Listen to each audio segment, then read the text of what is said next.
Give me a second.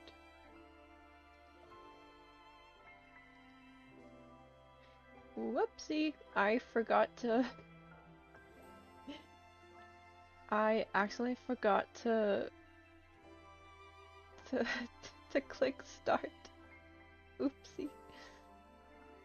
Whoopsie. Well, should be okay now. Um, I just started chapter 5, so yeah, didn't miss much, thankfully. Anyways, continuing. Damn that. Why do I feel happy and sad? Damn, that's a bit dark. We have our faith. But faith is fragile. Damn. It's like a flower or an egg. One careless moment is all it takes to break it. Damn. What's an egg? I can't remember anymore. But it doesn't matter. We'll be returning to Philos. Moonlight flickers across a mountain ridge as a gentle breeze passes. Dazzling silver robes sway back and forth. The chosen one is attending the ceremony. My lady, why did you bring the Mad King with you?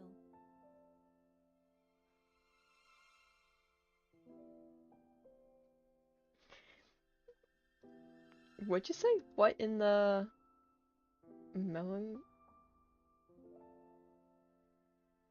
I'll be honest, I don't know what that word means.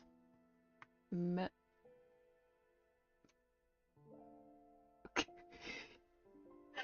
I want to say melancholy, but that doesn't sound right. Melancholy? I don't know. I don't know what that word means. But I'll take your word for it. I'll take.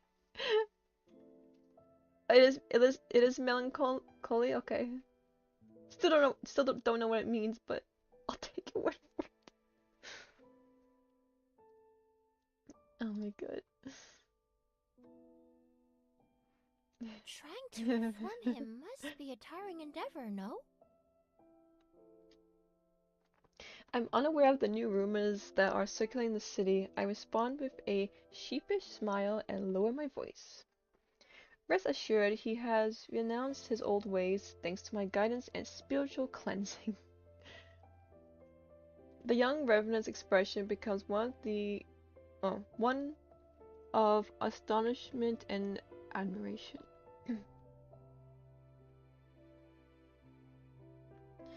I gently tug Xavier's sleeve. He glances at me and chooses not to expose my lie. That's wonderful. May Philos prosper under eternity's divine gaze. Why do the revenants always say weird things? Ready to depart, I pull on Xavier's sleeve, yet he opens his mouth. What if your eternity's foundation involves sacrificing others? Nonsense! Philos is the embodiment of eternity, and everyone possesses an immortal soul. I can't get over his face here. His expression here. Like the way he's looking at us. Oh my god, look at him. That's kinda cute. Even if some are sacrificed, they're necessary and justified. How can we fight against the emptiness of time without immortality? How can we explore the universe? Assuming eternity does belong to Philos, then why did you and the others die? He got you there. Yeah. Unable to refute his argument and intimidated by his sword, the young revenant stomps her foot, and storms off.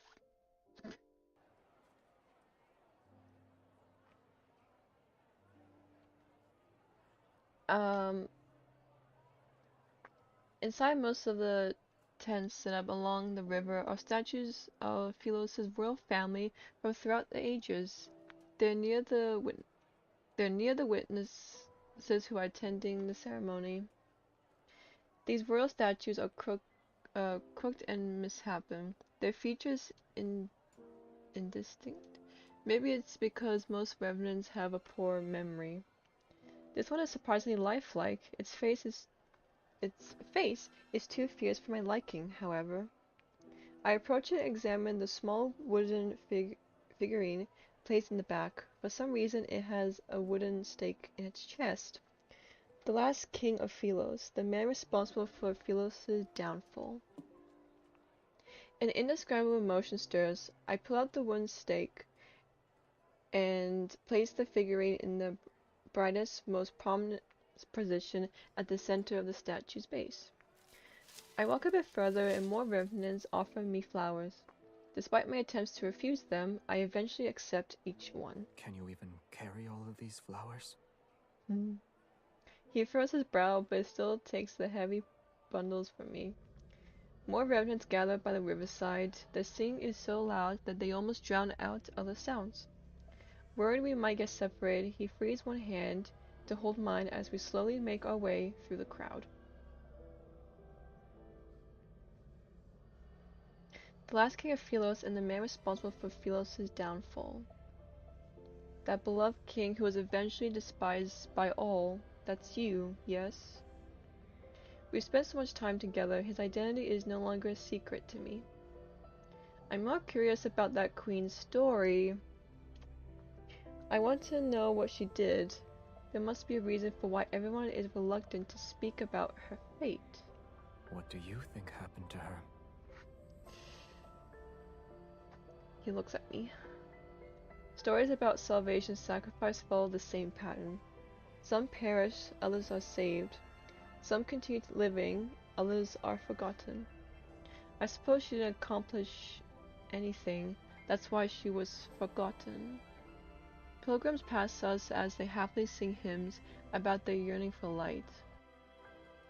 Xavier watches the group heading toward the riverside. He suddenly speaks to me. In the beginning, her statues decorated every street. Some were dissatisfied with her conduct, but most adored her. They believed she would be the chosen one who'd lead Philos to its rebirth. She was the key Philos needed to obtain true eternity. Yep, because of the consistent fuel for the planet. That's why. And then? Are you asking what happened?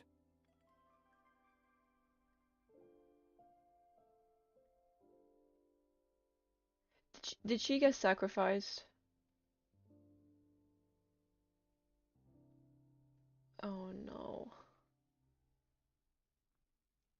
Like, did she get... Oh. She disappeared. No one knew where she went. Oh.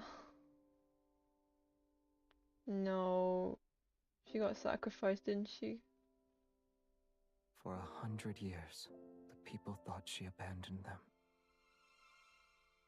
For hundreds of years. For the 100 years after that, the people slowly forgot about her.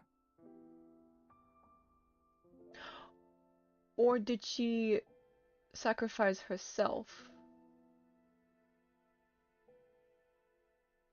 I don't know. I was saying that she nobody knows, and she disappeared, so maybe...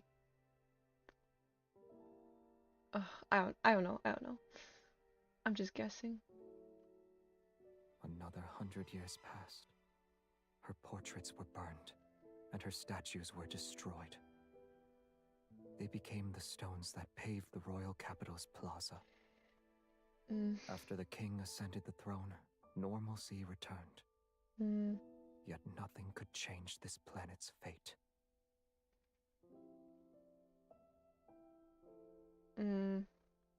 His tone is aloof yet tinged with scorn. Her sacrifice was nothing more than an insignificant grain in the sands of time. You're suggesting I shouldn't let my compassion push me into becoming the chosen one? I don't want to be that kind of person, though. I don't plan on saving anyone either. What, do you think I'm being selfish?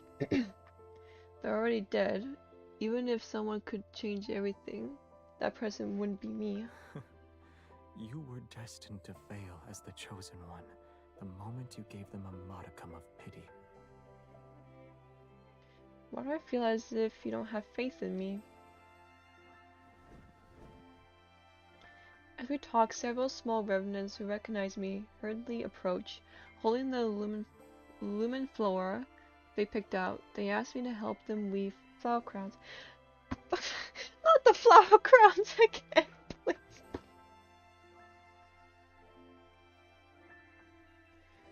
No, stop with the flower crowns. I can't take it. Sorry. Oh, sorry. Xavier has an expression that shows he expected this to happen. I sigh and push away the revenants. One crown each, form a line. Oh damn. That's a lot of flower crowns. When I look up again, Xavier is already walking away from the lights and chatter. The night wind rustles through the grass as his figure quickly vanishes into the darkness. He always arrives without a sound and leaves in the same manner. His thoughts are impossible to predict.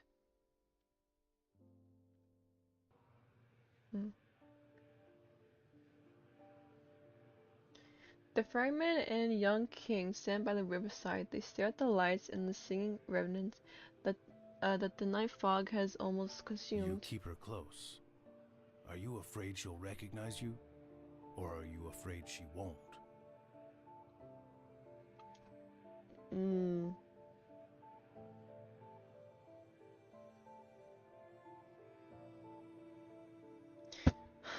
Sorry, this music is not helping.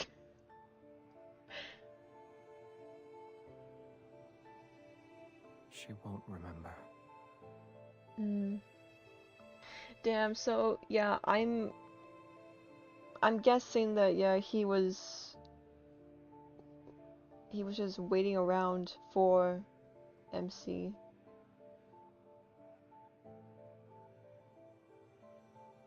Damn. Anyways, sorry.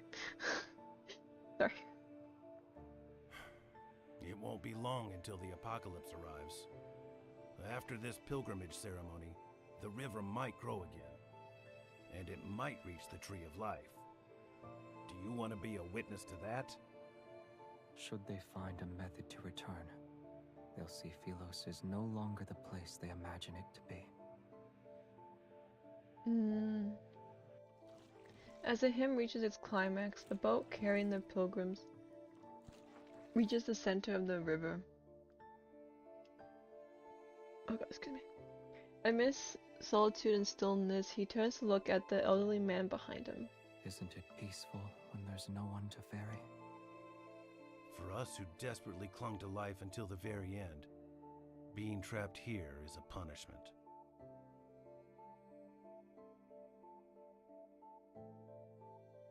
I just realized, like, who is this? 'Cause, like, they seem to know each other. Like, he's probably from someone from Philos, but no, obviously, but like, I don't know. Ignore me. That sinners should atone for those who died unjustly. Am I mistaken? And her? What will you do when she can't continue? At long last, there is something beyond your expectations. When the time comes, I'll have already made my preparations. Seeing like he doesn't want to discuss it any further, the ferryman sighs and says nothing. Don't you owe me 6 fares now, boy? Oh damn. Your memory is getting worse. It's 7. Why would you tell him?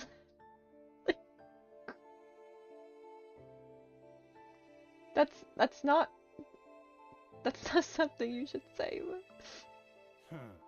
Centuries have passed. Yet I've never seen anyone pay your fare except for her.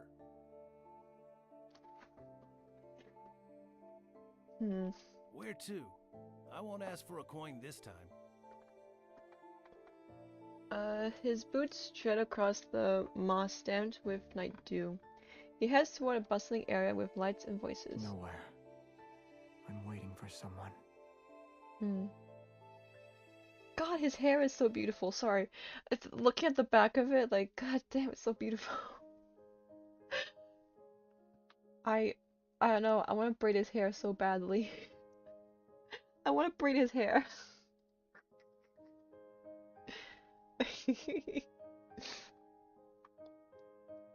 The reverends say this grand ceremony is based on a ritual conducted in the past. It was how the royal family bid farewell to knights before they were sent to battle. I wonder if anyone gave Xavier flowers when he departed as a knight. I rubbed my sore wrist as I finished weaving the last flower crown. It's for him. Oh, oh, it's cute. It was scary. When he passed by my tent and saw me making wooden carvings, he threatened me into making one for him. My ears perk up when he's mentioned. I walk toward the tent surrounded by the reverends. What did he ask you to carve? A small wooden figurine of the chosen one. It's you, my lady. Huh? Did he pay for it?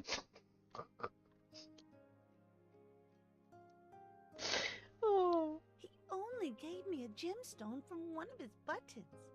Was he trying to flaunt his wealth? Unbelievable. Bro, He's only Oh. pretending to obey you. He'll spend every night cursing you with that wooden figurine. That's exaggeration, don't you think? Strange yet restless emotions stir in my heart. I look around, but I can't see him anywhere. Songs drift from the rustling forest in the distance. As the moon rises to its apex, the pilgrimage ceremony reaches its climax. The chosen pilgrims drift downstream in small boats. They sail amidst the revenants' cheers and songs. The revenants remove the floral wreaths from their wrists and toss them skyward. There is a shower of light that rains down. Did he leave me behind and return already? For some reason, this scene feels strangely familiar. It's as if there was an even more magnificent celebration in my memory. What's happening to me? She good? We mean, did I miss something?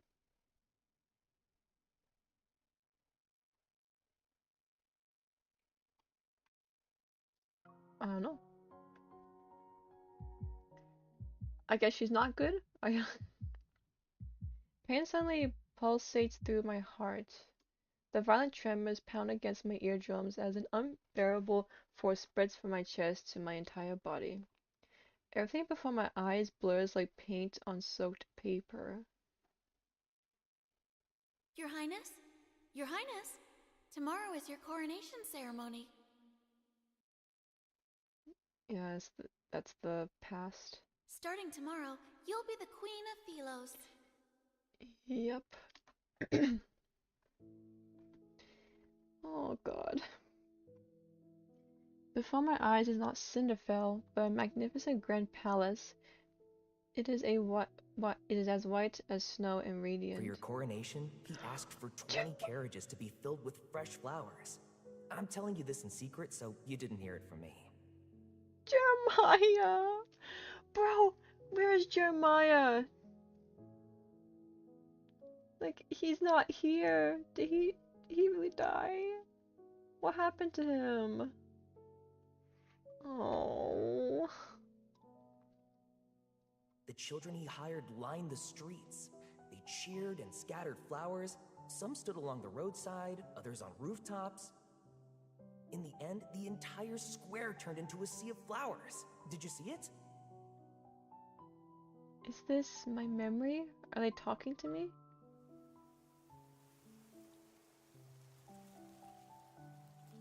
It makes me sad that Jeremiah is not there.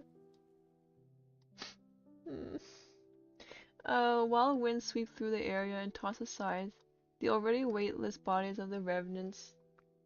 They tightly hold their hoods as they gather around me. It's the chosen one! My My lady! lady! Excited, expectant gazes approach me. I try to step back, but these individuals move closer. What did you just call me? The chosen one! You shall save us, my lady! Voices assault me from all directions as countless hands grab at my dress, their expressions revealing an urgent. What is this word? Zealotry? Zealotry? Bro, oh my god. Do you remember what Philos was like? You met the pilgrims in Philos. Did they find happiness? I heard that... What are they talking about? Help me! Oh god. Help me!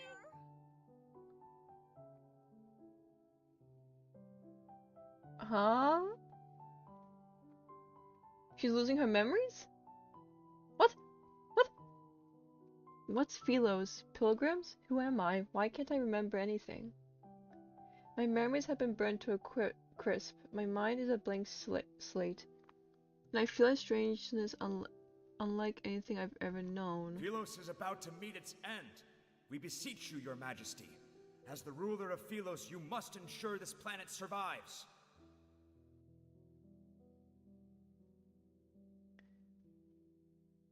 The ether core within your heart can save Philos from destruction.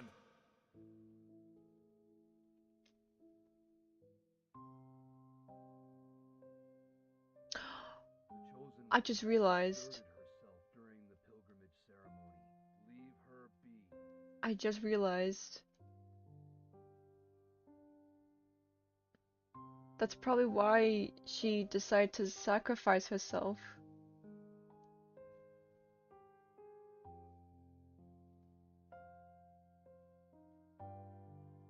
I don't remember if she knew in Lightseeker. I don't remember if she knew like that she had ether core, or she knew that she was the key to keep the planet alive.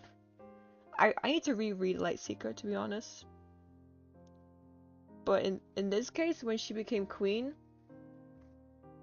I guess she felt like, I don't know, pressure, or she kept being told that, like, yeah, you're the key to save Philos. So I guess, I don't know.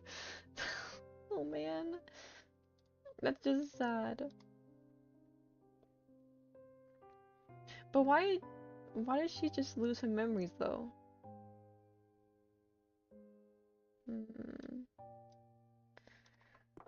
The crowd parts. When I raise my head, I see an elderly man in white robes standing before me. I don't understand why he's smiling. Wary, I step back. Take her away. Bruh. After he turns and walks elsewhere, a young acolyte immediately runs toward me. My lady, please return to the monastery with me. Wait! Please don't wander off! Yeah, get the hell out of there. I do not trust that place. I kneel on the moonlit grass and stare at my reflection in the river. The face reflected in the water is unfamiliar. The clothes I'm wearing are unfamiliar. Even the crown on my head is unfamiliar. She really lost her memories? Within the rippling, blurry reflection, numerous shadows stare back at me. Come, become one of us. Oh, hell no. Shadowy hands reach up from the water. They pull and tug at my clothes. That's creepy. No. Nuh-uh. That is... No, thank you. Become nourishment, just like us. Become nourishment? Oh, hell no. My thoughts, too, feel as though they're being pulled by countless decaying hands. I'm slowly sinking into a whirlpool. Why are you here by yourself? Oh? Come see! What? What? What? What? A white figure appears in the depths in the forest. In spite of the darkness, he's cloaked in a soft light. Is she hallucinating? She's probably hallucinating, right? As soon as he raises his head, I freeze. Several seconds pass before I feel a faint flutter in my throat. Why are you just staring at me? No, she has to be hallucinating, right? Xavier? My memories begin to stir once the first syllable of his name leaves my lips. They slowly flood my mind. This long-lost familiarity seems to transcend time and space. It compels me to run to him and hold him close. But an icy hand from the riverbed tightens its grip. I'm dragged into the bottomless darkness. She just got dragged into the water?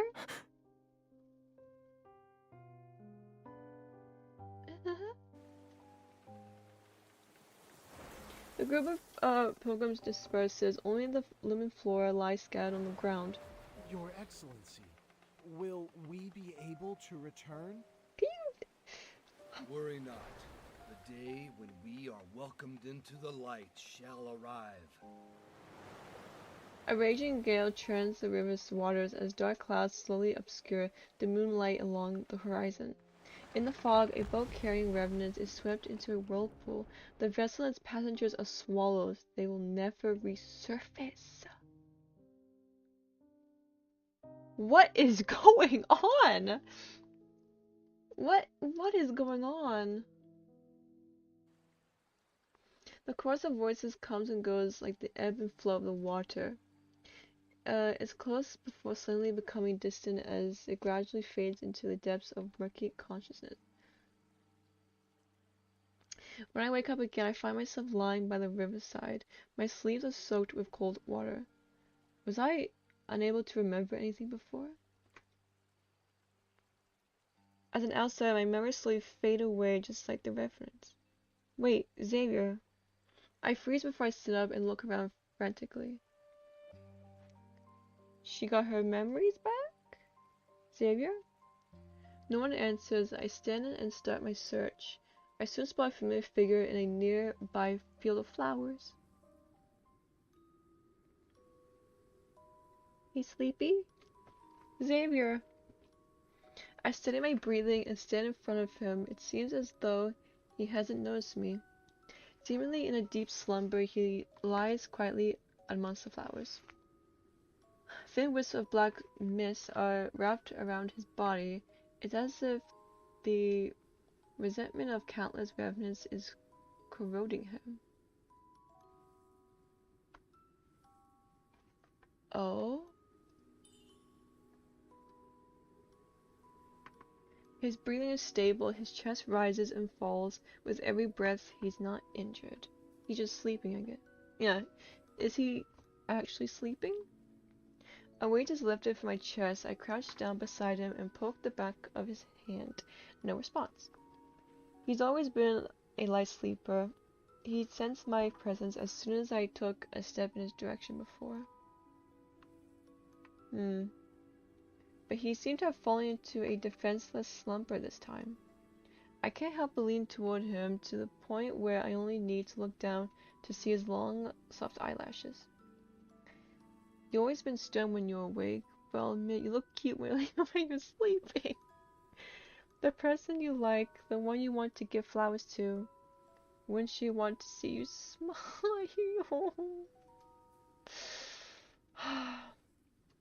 I touch the corner of his mouth and imagine what he might look like with a grin. Without realizing it, I start smiling. Did you say my name, or was I imagining it? Xavier. Who exactly are you? What? So she what? I'm so what? I'm confused. Hmm? Sorry. I interrupted his breathing. I apologize. Deciding to set aside these unanswerable questions, I lie down beside him and touch his hair. The strands are entwined around my fingers, and I begin tying knots one by one for— Oh my god! Yes! Oh my god, MC is so like, playing with his hair. Oh my god. Yes. Next time you give me a cold look, I'll just think of how you're letting me mess with you right now. As if hearing my words, his brow furrows slightly. Keep sleeping if you're tired. Oh.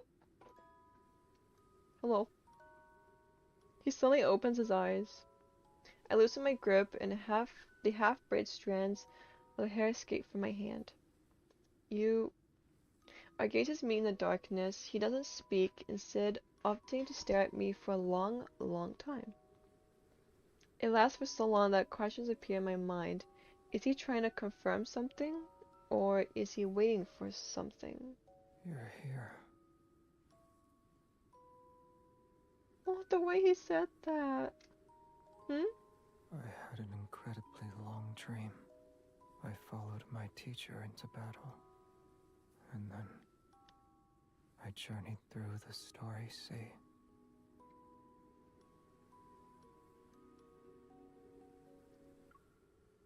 Also, don't mind me. When I returned, you were gone. Bro. His voice is soft and hoarse.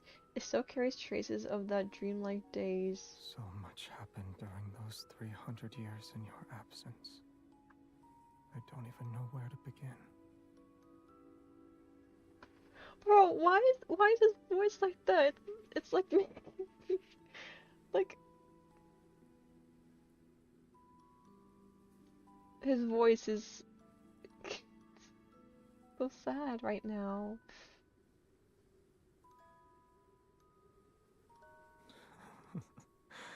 I doubt you want to hear those boring details. Okay. I'm sorry. Do you remember our little planet? Told you about it before. No, stop. Stop. No. Stop. The wavy leaf sea lavenders grow better there. Oh my god. I brought back some seeds and hoped I could grow them for you. Stop.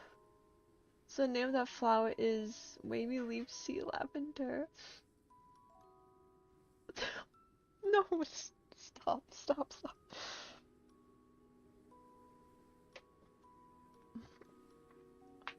Oh my god. Sorry, give me a sec.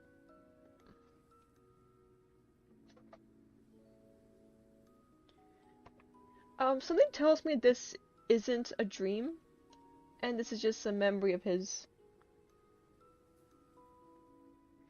Just a feeling. My hand trembles, and I feel sharp pain. The brooch on his chest has pricked my fingertip. Back then, it was just like this. I thought my intentions were clear. Why didn't you understand them?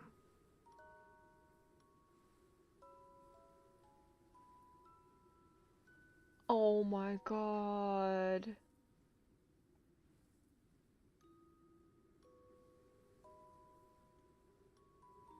Oh no. Maybe I'm the one who's foolish. I should have been more direct from the beginning.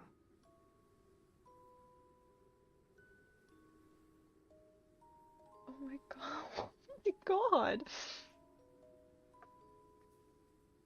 Like, never mind. He gently holds my finger and carefully wipes away the drop of blood. When we last saw each other, you said you had feelings for someone. Oh my god. No. Oh my god. No. Yeah, I remember Lysick, like the whole situation was such a mess because they weren't being direct with each other. Like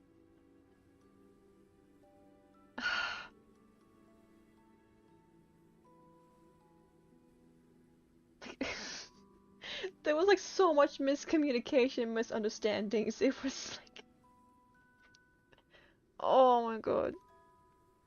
Like she thought he was in love with a different girl, and yeah, he thought she had feelings with somebody else. I just, bro, come on. It was such a mess.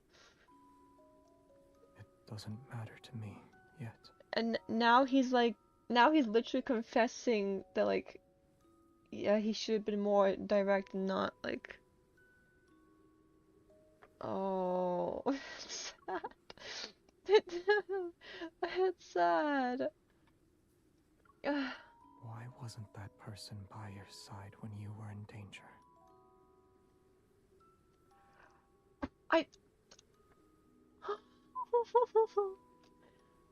Forget him. Oh my god. He just outright said it, didn't he? Forget him. Oh my.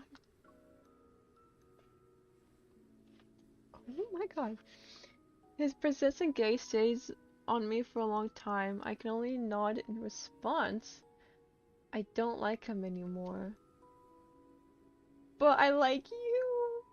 Is that alright?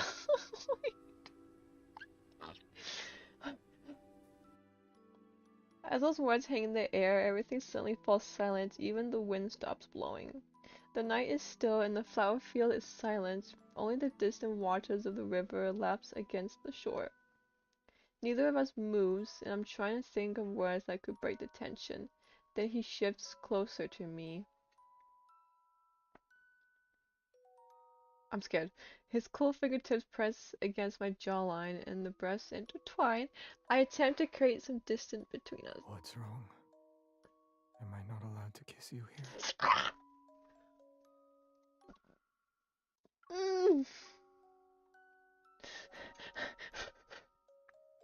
He lowers his head, his expression indiscernible. All I can feel is his cold breath against my eyelashes. Of course. Why would you want to see me like this? The hand at my nape suddenly tightens its grip, and he lowers his head again. Instead of retreating, he stubbornly kisses me. Oh god,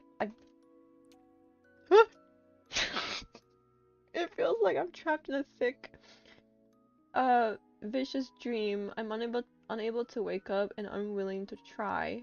Oh goddamn! The warmth and presence from his hand seep into my skin. They carry an affection that borders on obsession. This is my dream. I'm free to do as I please.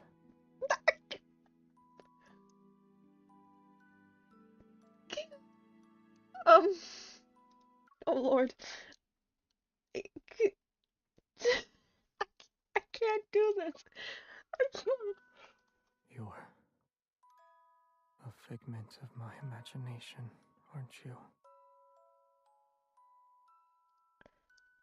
Oh shit. Oh shit. Oh god. Oh my. Oh my. Oh my. Jeez. What the?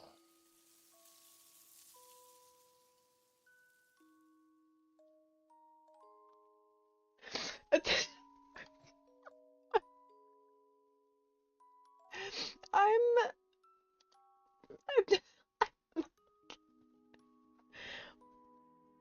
Oh my god. That was like desperation.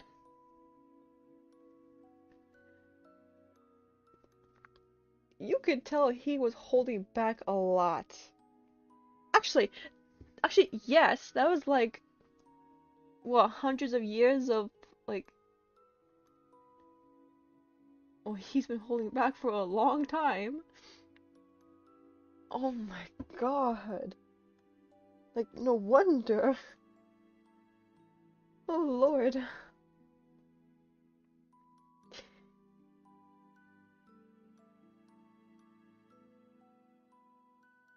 all that, all that. The more I think about it, the more it makes me sad. Ever since Lightseeker, like he's been holding back, and like it just like now in this moment where he thought she was like an imagination of his, he just like he couldn't hold back anymore. The desperation, oh my god. What do you mean Vinezi? What do you mean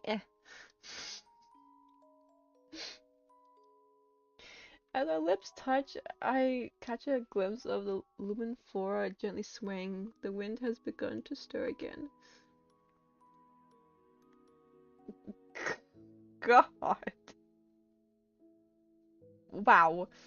That was, wow.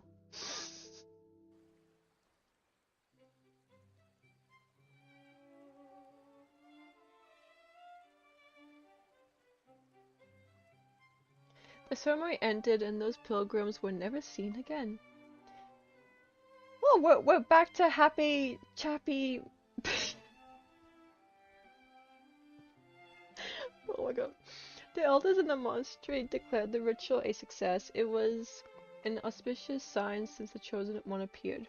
The revenants celebrated every night. The city was filled with statues of the Chosen One, in all sizes overnight. There was also a tree bark touched by the Chosen One, the tiles the Chosen One stepped on. Even the stone the Chosen One I cannot speak. The Chosen One supposedly hit her head on it after tripping over a branch during her arrival. Bruh. They were all treated as a sacred gift. The revenants competed with one another to preserve these treasures. Your baubles are nothing. My hand was touched by the Chosen One herself. I'm like half asleep, eyes, and I hear is heavy panting.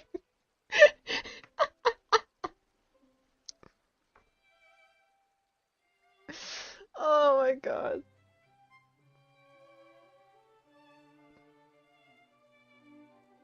Yeah, it was just it was just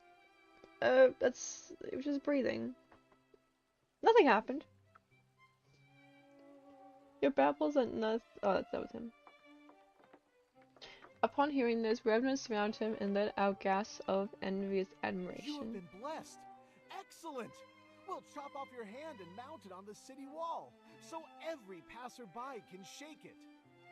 You want to cut off the hand that the Chosen One touched? Don't be afraid. We're incapable of feeling pain. Or is your heart not sincere enough? Bro. I shall accept any sacrifice if it means I can be a pilgrim.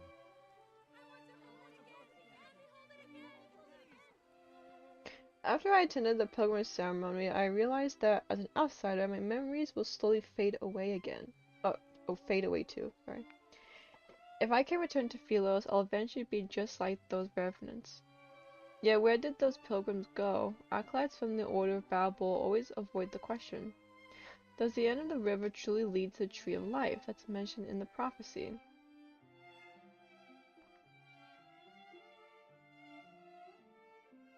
Oh, hey, buddy. Your solution is to follow in their footsteps. You'll see where the supposed sacred path of pilgrimage takes you. They say the river doesn't end. If that's the case, then what happened to those pilgrims?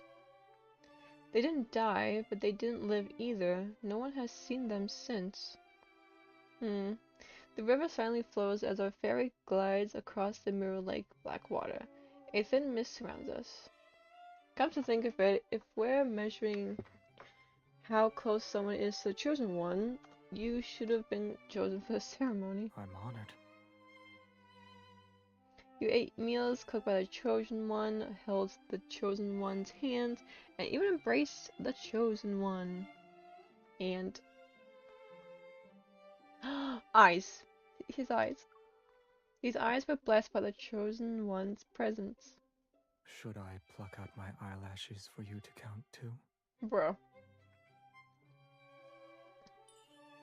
These lips have these lips have also kissed.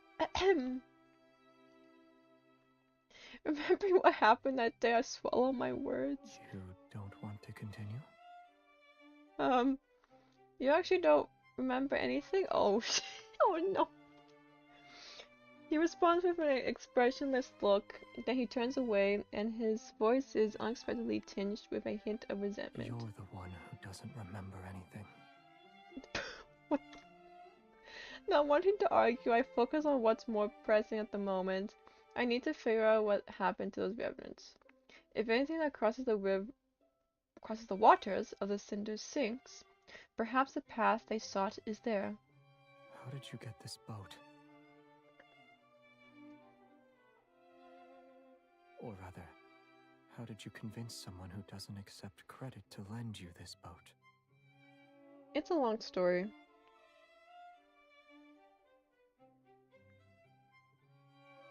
After boarding the ferry numerous times, I gradually become acquainted with the ferryman of the cinders. Occasionally, when he wanted to rest uninterrupted, I would volunteer to take over. He didn't agree to at first and always refused with a cold expression, but as time passed, he eventually let me handle it. When I encountered revenants who wanted to cross the river, despite lacking coins, I didn't turn them away. I asked them to tell stories as a form of payment. When he discovered this, he always turned a blind eye. As for his background and why he serves as a ferryman for this river, I've asked him out of curiosity before, but he always refuses to talk about it.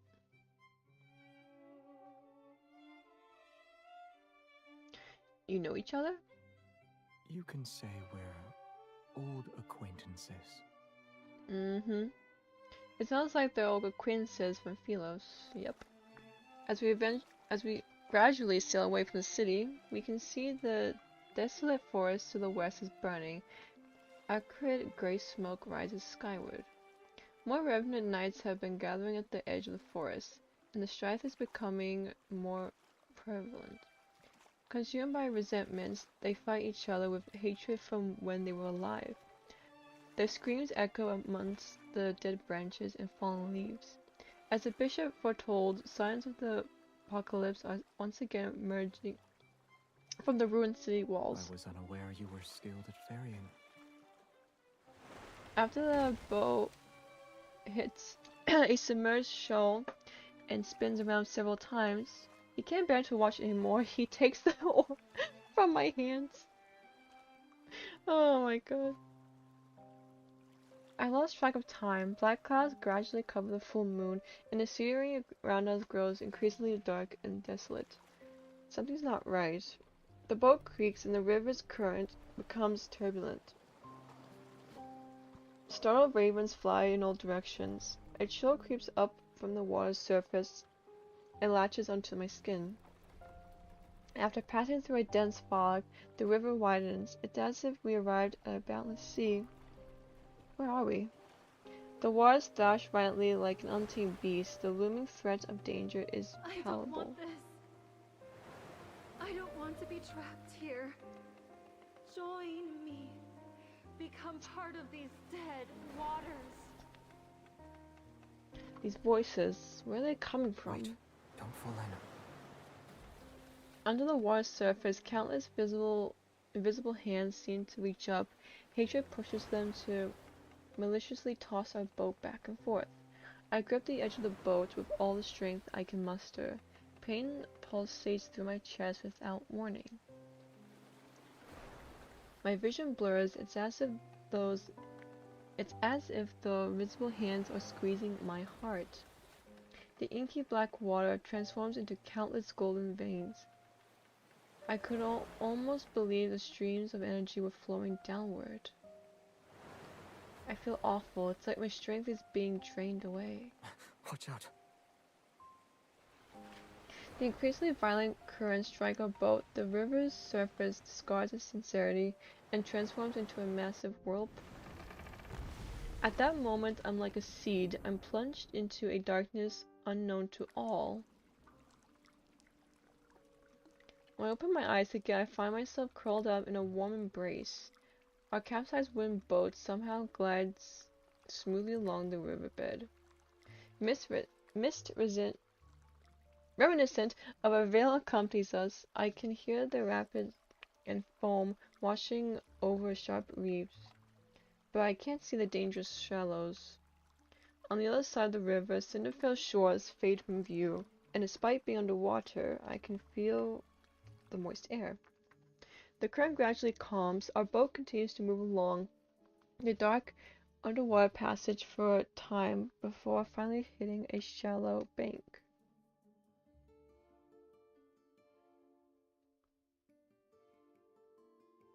Zaria steps onto the shore first, and he turns and helps him stand. Now. If you fall in, you won't be able to float back up. Despite the fact the water here barely reaches my ankles, the cave before us seems endless. Strange tiny particles of light float in the air. Warm and bright, they feel oddly familiar. I can almost believe this energy was once part of me. A profound realization washes over me. Perhaps this is the sacred path of pilgrimage, the road that returns to Philos.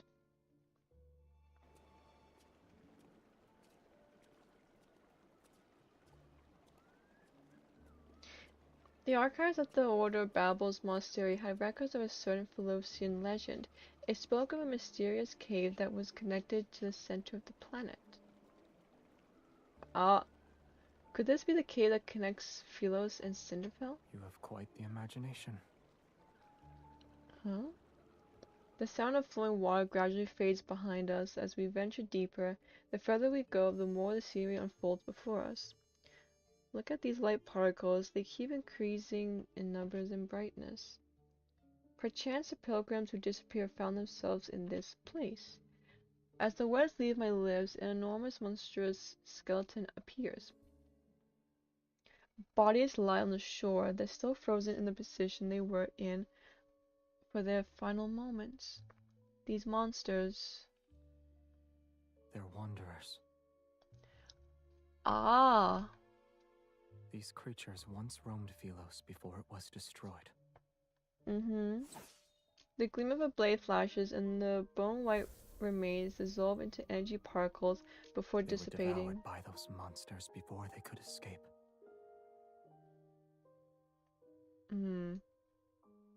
You know something, yet you're unwilling to share it. He remains silent before turning away, his cloak billows out behind him. If we could actually return to Philos, what will you do? Yeah, because he found out what, they found out what was happening to the people being sacrificed. Yeah, that's why he does not want Philos to, like, come back, or, like, he really does not. He despises that place so much. So extra, yeah. Aside from finding your name. I haven't thought about it yet. Is there anything you'd like me to do for you? Should I meet with someone on your behalf? No. Oh, stop. The path splits in two, and for some reason I can sense the energy emanating from deep within the cave. I take his hand and keep walking. We need to discuss a certain matter. When I return to Philos and rebuild it, I promise to fairly evaluate your merits and shortcomings. I'll start with revising the historical texts. The historians abandoned their duties and wrote pure fantasies.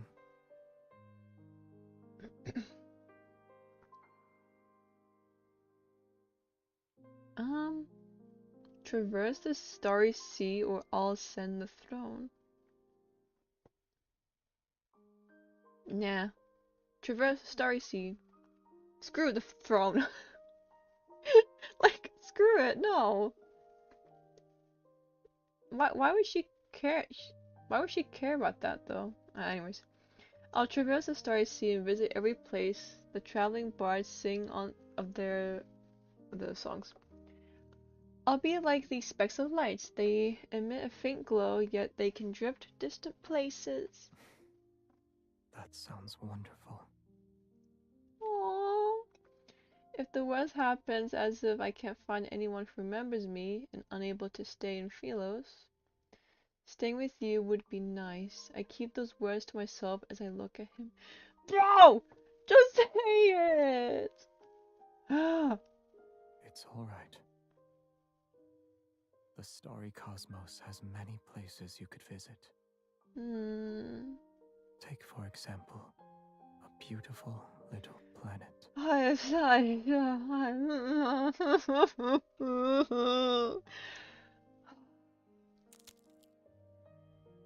I can't. I hear a strange clicking beneath our feet. We look down at the same time. There's a deathly pale wrist encased in crystals. Akin to veins, dark red vines are wrapped around a rib cage. The delicate roots of eerie flowers penetrate hollow eye sockets. Look over there.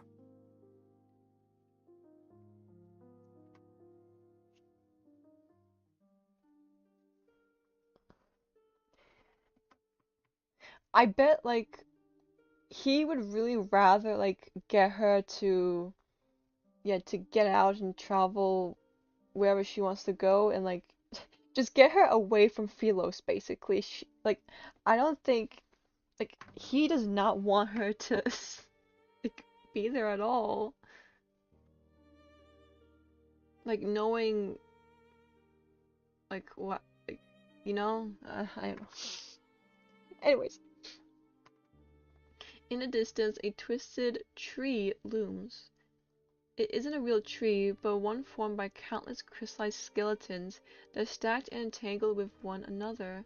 Their twisted forms are similar, for they step on those beneath them in a futile attempt to reach for something on high. Thin vines ensnare crystallized remains.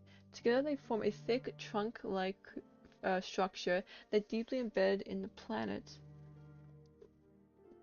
That is insane. Like, a tree made out of skeletons? Oh my god. That's... A thousand horrified thoughts flood my mind. And they were reaching for something high? Like, oh shit, that's... It's dark.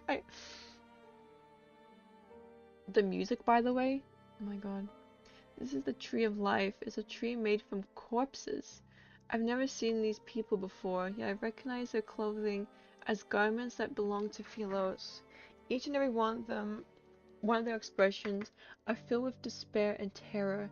They're like souls in the depths of hell who are seeking salvation. Were these Philosians trapped here? Why? Philos is an artificial planet. Mm-hmm. Yep. He suddenly speaks. Their pretense of eternity depends on an energy source called a protocore. Mm-hmm. Protocore? Familiarity washes over me again, and for some reason a sadness surfaces. The planet found itself on the verge of collapse after its energy was depleted. However, the most scholarly elder in the royal capital had a solution.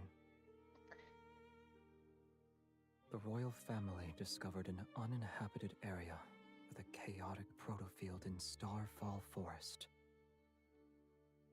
It was located in the southern region of the planet. Yep. I like how they're like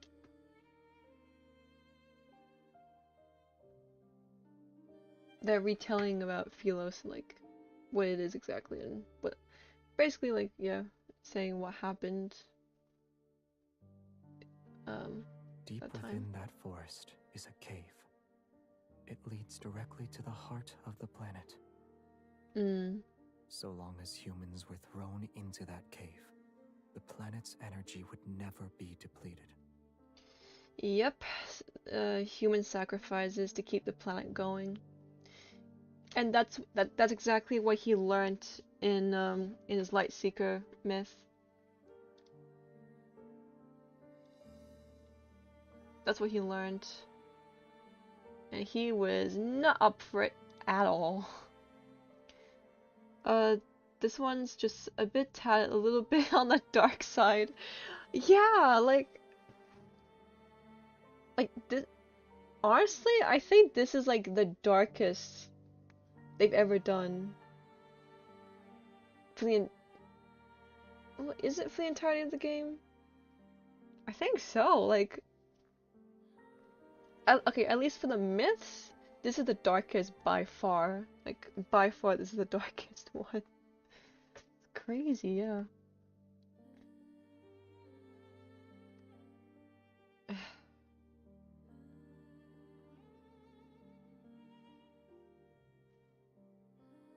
I like the change. Seems like there should be more with what they have already explored.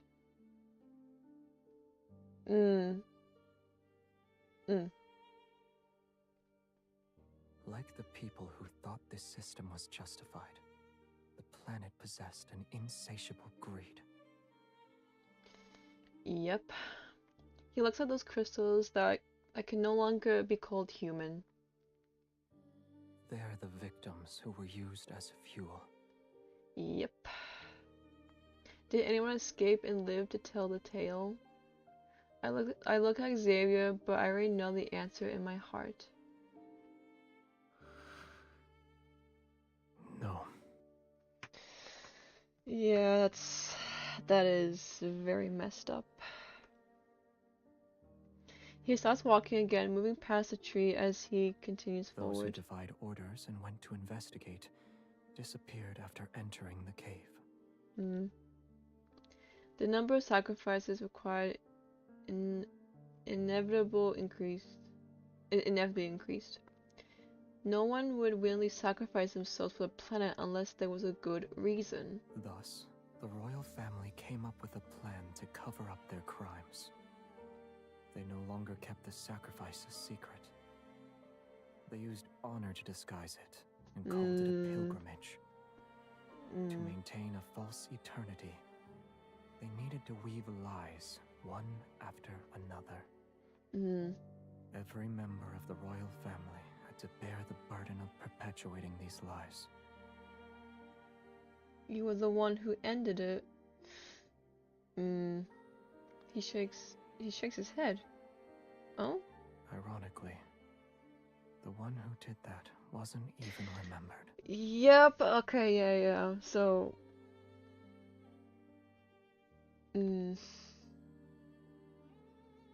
yeah, it was Queen MC.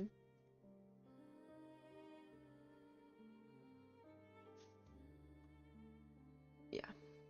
Although our surroundings are quiet, I can almost hear everyone's desperate cries for help as they face death. Now you know the truth.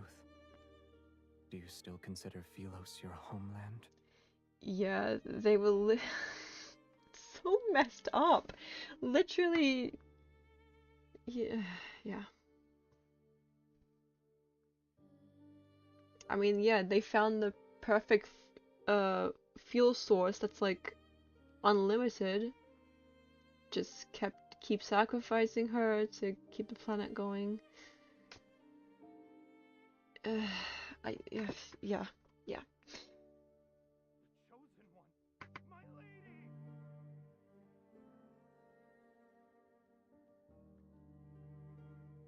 My footsteps falter. I look down. I'm greeted by eyes filled with absolute terror. That outfit. He's a pilgrim from that day. Tiny crystals, seemingly alive, spread from the youth's palm. The pilgrimage is a lie. It will never lead us to Philos. Or a source of nourishment for the cinders. The waters, they grow without end. Only then will it reveal the true path. You are the last one it needs, my lady. Man, You can lead us back to Philos, yes, my lady? She cannot catch a break. God damn it. He kneels before us and presses his forehead to the ground. Why won't you save us? You traitor! Watch out. Jesus. Xavier wraps his arm around my wrist and pulls me back. His sword draws a black and gold arc. It rushes forth and slices the figure's waist. The pilgrim who transformed into a wanderer falls to his knees. He prostrates toward the tree as if he's worshipping it. That is, oh my god, so creepy. Oh my god. Crazy. That's crazy. Yeah, this is definitely a new sort of storytelling that has approached with, yeah. Yeah. I mean, it's good though. It's just, it's definitely like a lot different. Which is good. Like, the riots were definitely like cooking with this one. The crisis has passed, and the lie behind the pilgrimage was exposed, yet I know that we can never return to Philos.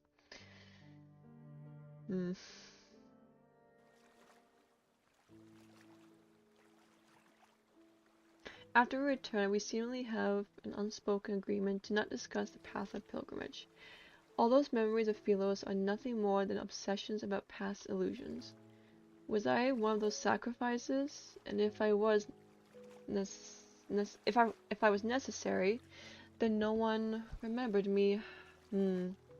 Yet after learning all this, I surprisingly find myself at ease.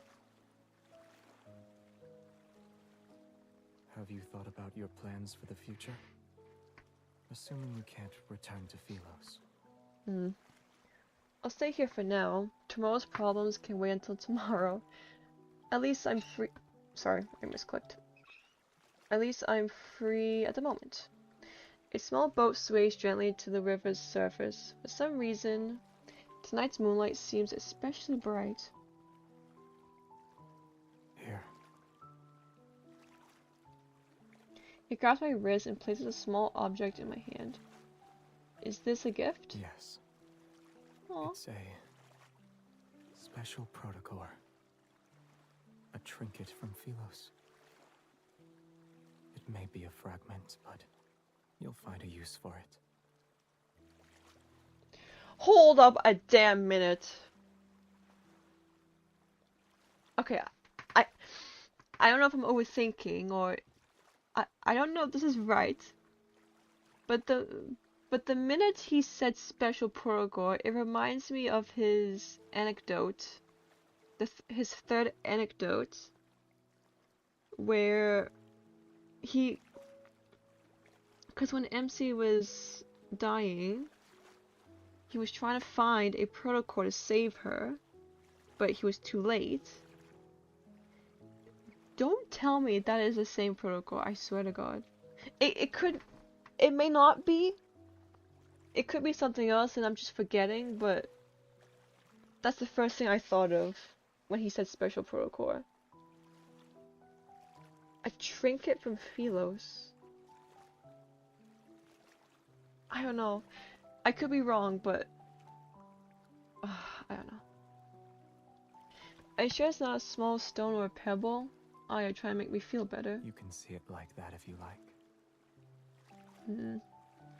Alright, the shiny pebble is mine now. I don't know. I could be wrong, but that's where my mind went at first. So, although I want his flowers more, this is the first gift he's given me. I decided to accept the rock after mulling over it. Okay, maybe it wasn't. I don't know. I lie down at the bottom of the boat and recall a similar tranquility had accompanied us for our first boat ride. Back then, I accidentally touched his reflection and saw his past. I tried again at a later date, but I failed. An impulse to try again takes hold of me. The moon rises, light pierces the slender tree trunks and illuminates his reflection on the water's surface. When he isn't looking, I touch his reflection on the river. Damn, that's just something she can do, I guess. This time I saw him standing with his back to me, surrounded by an endless sea of flowers. It's always, why is it always a field of flowers? Why? Anyways. As darkness gradually covers the land and stars fill the sky, he places a cluster of light blue flowers before a tombstone. This is a beautiful place, and I've always wanted to bring you here, but I never had the chance.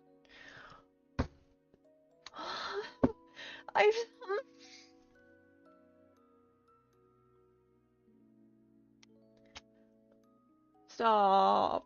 I couldn't find you, and I didn't know if you'd like the scenery here.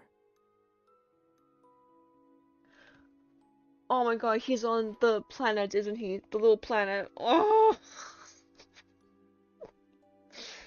What was it called? Was it called Uluru? Uluru? I don't know.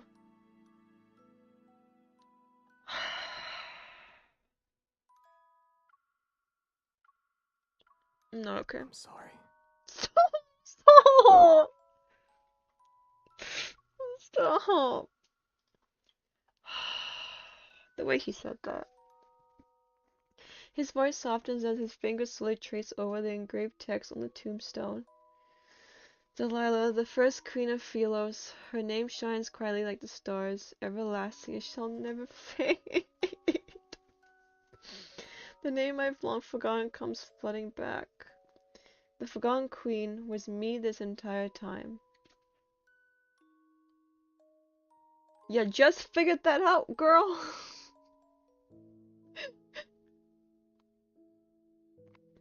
Oh my god. Oh, the last 2 chapters. Oh, I'm scared. I'm scared. 2 more chapters. 2 more chapters.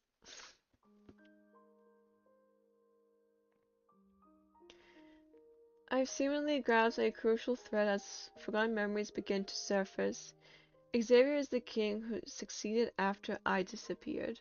The truth is right before my eyes. This place isn't so different from Philos, or rather places where humans exist are very similar to one another.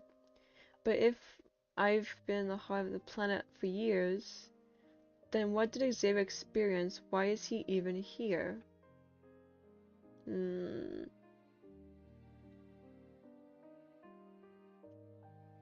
Little by little, I pieced together the truth from the forgotten tombstones scattered across Cinderfell. The story continues. While I was gone, my knight traversed the starry sea. My knight put on that dust-covered crown. My knight became their king. It's the most magnificent coronation ceremony in the history of Philos.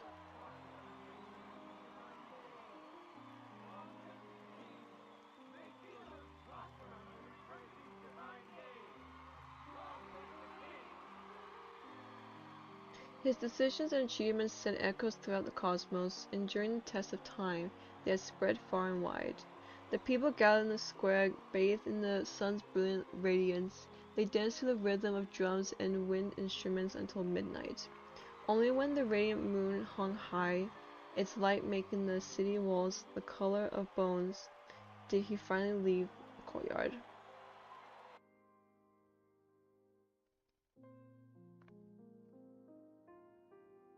Still wearing white coronation robes, the king removed his crown. Akin to God's merciful gaze, moonlight poured through the dome and washed over him. Did he sleep well? What happened in his dream? I miss you so much. Really? Why? Why? In full, I swear. Was that necessary? Was that necessary? Really? After that, my knight picked up his sword. Monsters and rebels fell one after another to his blade. A new world order was established.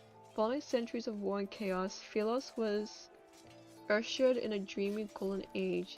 They adored and praised him. The ballads spoke of his wisdom and brilliance. All knights swore their loyalty to him. He was given the title Sentinel of the Stars. Damn. Yet in the end, they stormed his castle and held swords to his throat. Knowledge was lost, the world order crumbled, and war raged endlessly. He sat on his throne as a prisoner. Alone he bore the weight of his crown. This was the downfall of Philos and the story of his life.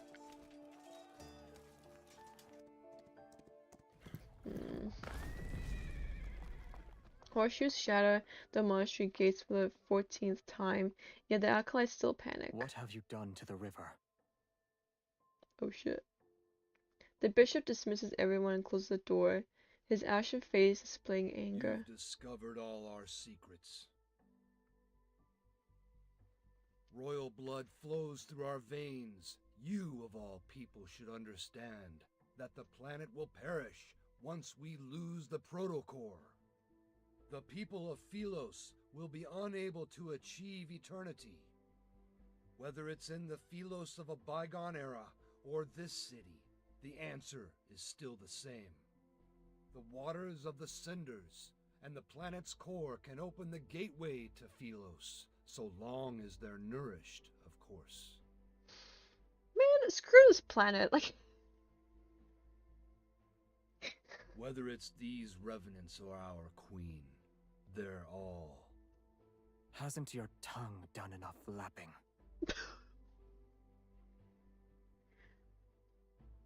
Damn, the moment MC is mentioned, he's having none of it. Also, that line was so good. The way he said that was so good. You want to kill me? Kind of. The guilty must atone for their sins. The tip of a sword is pressed against the bishop's throat. He steps back and looks up to meet a cold, stern gaze. Have we truly sinned? You dare to claim the kings of Philos were free of sin? Those moronic subjects were asleep. They were obedient, and they wouldn't scream a thing. But you woke them up and told them there were no deities to look up to and no roads forward. Don't you deserve death? Open your eyes. The chance to save Philos is within our grasp, and yet you want to destroy it again. Yeah, bro, screw this planet, like... I mean, yeah, it's a little bit messed up.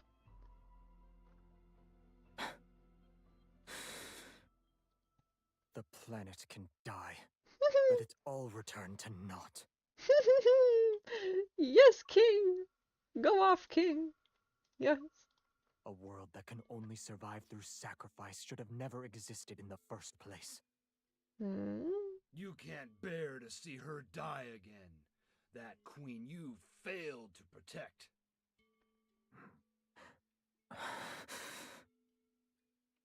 Her heart nourishes those poor revenants in the river, and it's our most precious sacrifice to the heart of the planet. If we throw her into the cinders before the last full moon, we can return to Philos once more. So many have already been sacrificed. She's been sacrificed once before. What's wrong with sacrificing her again? Yes, King.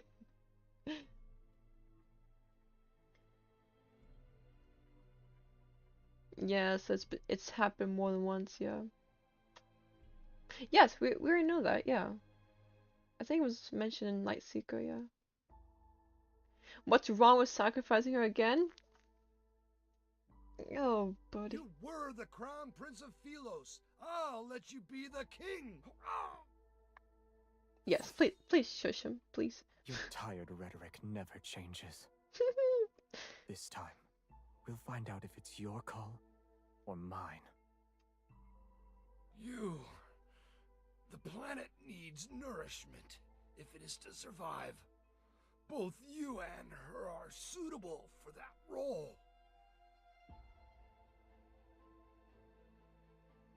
One more time?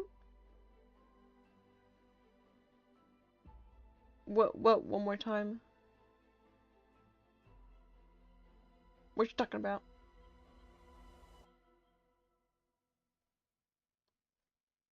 Also, I was gonna say something and I forgot.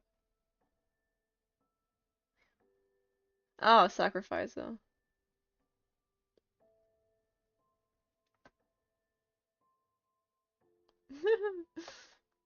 I was gonna say something, I forgot. Oh, right. So, so the only reason why they're so obsessed about this planet is just because it gives them,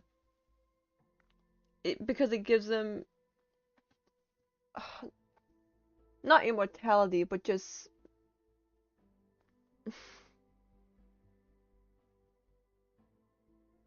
like, oh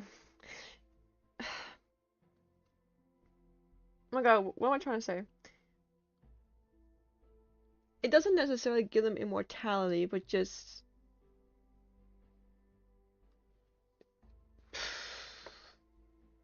I don't know. I hope you get what I mean. Okay, sure, immortality. Just we'll say that. Just longer lifespans, I guess.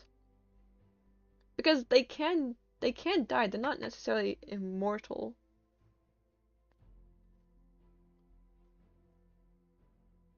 Like that's literally the only reason they're so obsessed about this planet. Anyways. If you want her to live, you know the price you must pay. Suppose it would be good reason to be obsessed with the place, just one suffering for the all.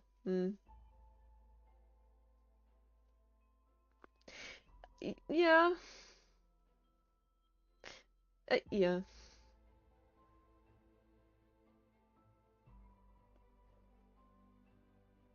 What's the saying?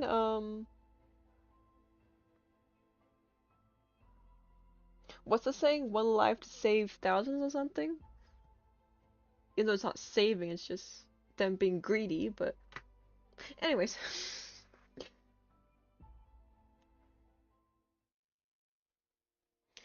The price he must pay. Moonlight bathes the forest in silver gray hue. Some windows in the distant city remain brightly lit.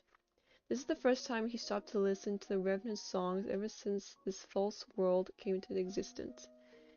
If there's a god out there, please hear my wish. May my death not be meaningless. Oh god, excuse me. Should our prayers be answered, we willingly surrender our freedom to a false faith.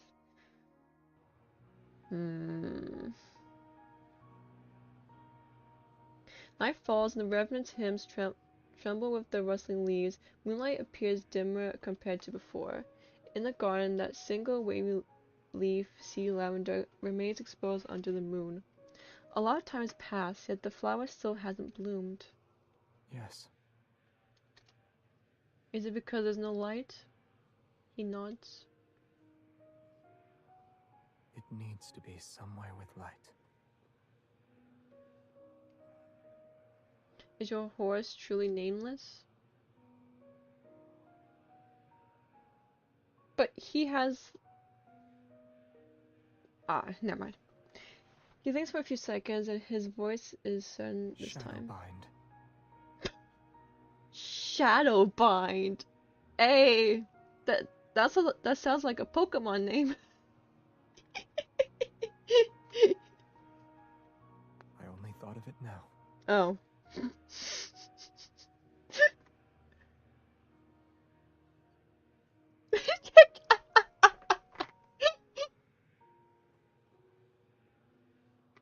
Sounds like he just came up with it.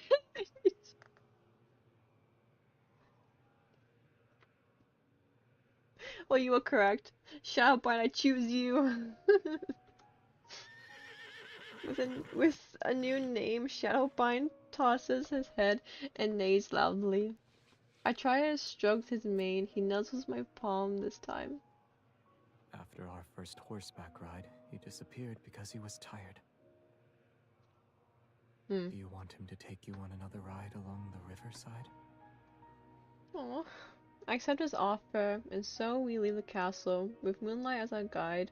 Shadowbind brings us down the mountain. The castle and mountains disappear behind us, wind races through our hair, and dry branches sweep past our ears. We ride past burial grounds and abandoned cities, fireflies sparkle between blades of grass, and the frost-white mountain pass wind beneath us under the moon. Shackle's boundary cities and fate itself are left behind in this rush of wind. We race into the night as it deepens and charge toward the boundless horizon.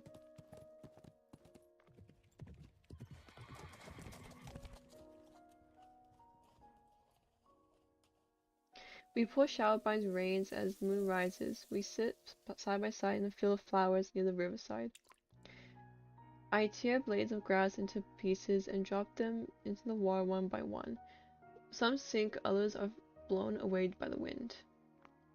When he notices I've entangled the ends of his hair around the flower stem, he doesn't get angry, he slowly untangles it instead. A moment later, he plucks a blade of grass and tickles my cheek with it as if to punish me. Time passes, he takes my wrist and puts a small bracelet woven with lumiflora on it. It's tight. Are you afraid I'll get lost? Yes. Oh, he does not want to let her go. Wow. The mountain wind is cold. The streams of water and moonlight spread out to create a silvery gray glow that rests on his shoulders.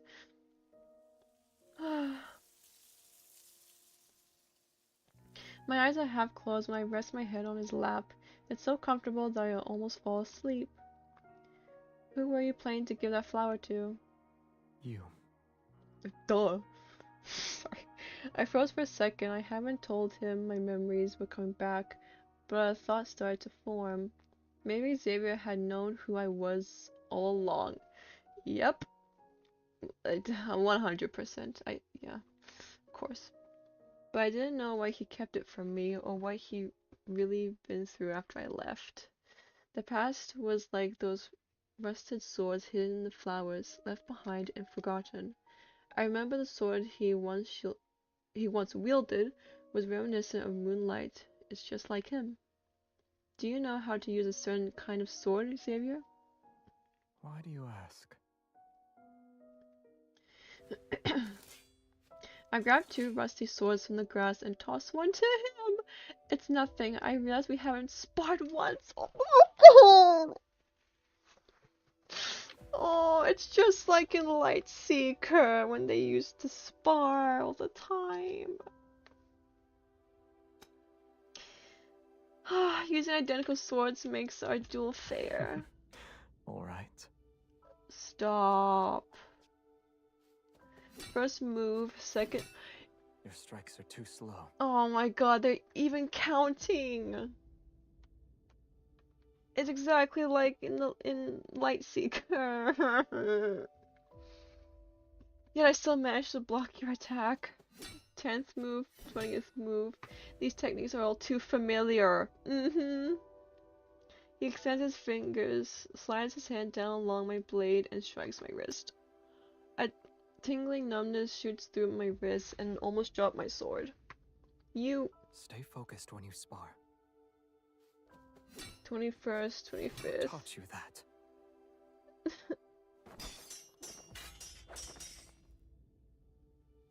Oh my god, he's distracted. His sword spins through the air after being knocked away. I press the advantage and rush forward, sorry. I ram my shoulder into him. Grass scatters and fireflies swirl into chaotic spirals of light as he stumbles. Unexpectedly, he falls onto a flower bed. The tip of my sword pierces the soil near his face. The duel ends with me as the victor. I suppose the prophecy was correct. Xavier, I truly am destined to defeat you. What a good date idea. Yes. Honestly, yeah, it is. A deal is a deal. This city is now under my control. Instead of struggling, he calmly tilts his head to the side and places his palm over my sword hand. I remember you saying you'd stand by my side. If that's the case, then our swords should be pointing in the same direction.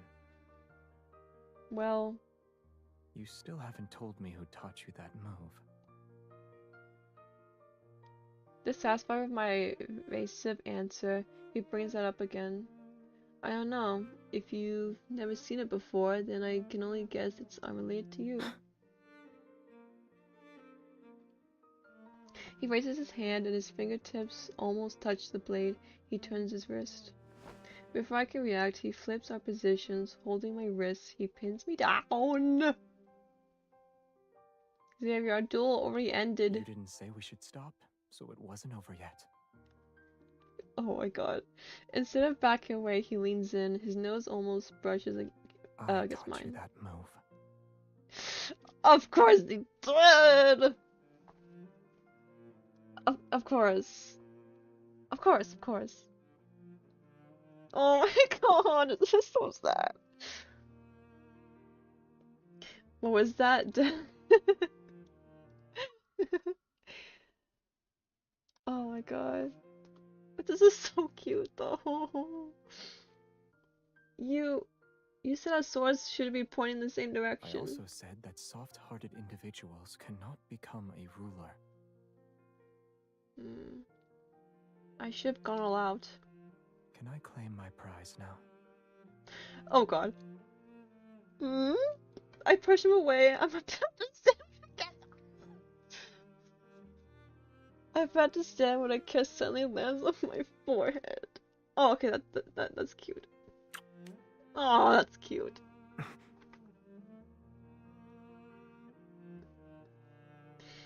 You'll hit me if I do that? I'll do it more often then. I won't fight back. Leave me alone. Leave me alone. On the way back, he carried me on his back in silence, his figure seeming to hold up the entire night around us. He's willing to tell me stories about his past this time. So how wonderful was this forgotten queen? Very. Oh, maybe you're the only one who thinks so. Many of Philos's myths and stories exist because of her. She issued an order that forbade anyone from entering that man-eating forest. She offended the entire council of elders. Sacrifice yourself is a simple matter. Bearing condemnation while walking into darkness is not. Perhaps the Mad King, who's condemned by all, is the person who can save Philos. Remembering the rumors I heard from those little revenants, I gently tapped him on the shoulder. A book said he refused every marriage proposal sent his way. Is that true? What do you think? Oh my god. Holding back a smile, I run my fingers through his hair. Oh. I messed it up before slowly combing my fingers through it to make it neat again. If this tree of life doesn't exist, with will all of us be unable to return? I catch a glimpse of fleeting sadness in his eyes this time. If everything must fade away, then I wish I could stay in this moment forever.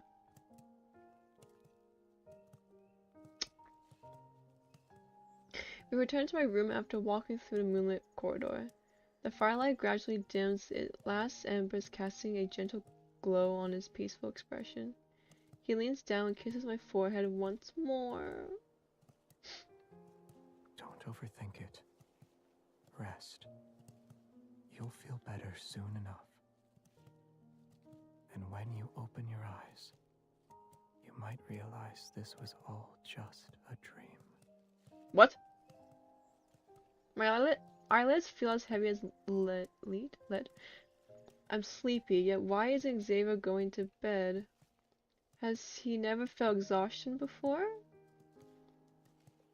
Good night, I'll see you tomorrow. Yes, we'll see each other tomorrow. Why don't I trust you right now? Why are you being suspicious? Huh? I recognized you the moment I saw you. When you return to Philos and see I'm not there, will you be angry that I deceived you again? There's a spaceship docked at the northern edge of Starfall Forest. It should still be working. Coordinates have already been inputted into the navigation system. You can leave if you want. It'll take you to that beautiful little planet.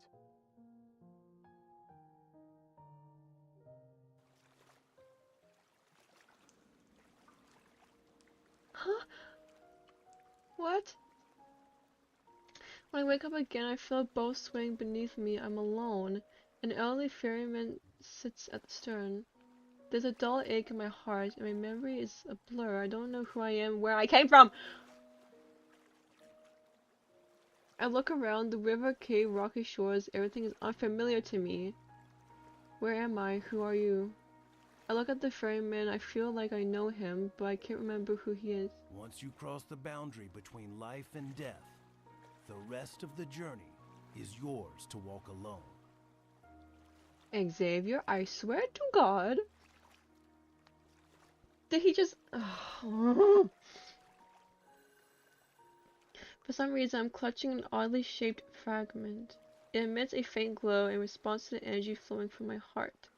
The boat enters a narrow cave passage. The sound of water droplets echoes and strikes my ears. Before long, the boat gently runs aground.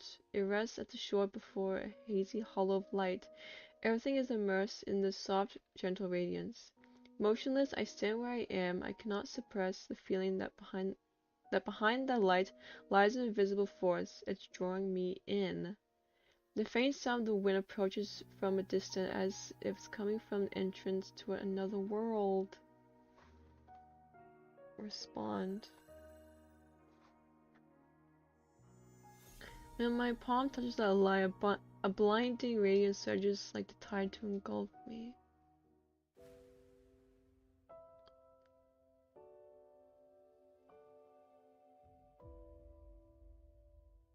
Oh! When I open my eyes again, I find myself in an unknown place. There is no sky above and no earth under me. The world floats in a sea of consciousness. The air is moist, seemingly flowing with life. I can almost believe I'm positioned at the end of the circulatory system that makes its way back around. What is that? Countless fine veins of light extend from a main trunk, their rhythmic flow resembling the breathing of large organism. It's a beautiful, enormous tree. Go a little further ahead, and you can return to where everything began. Who are you? Our fates are similar, and yet they are different. I sensed your presence when you entered the heart of the planet. The heart of the planet? I feel like I know that place very well. You must be feeling very confused right now. Yes. Wherever there is light, the shadow must follow, and together they'll coexist. Likewise, Cindersfell is the shadow of Philos. It is also a failed possibility that continues to expand.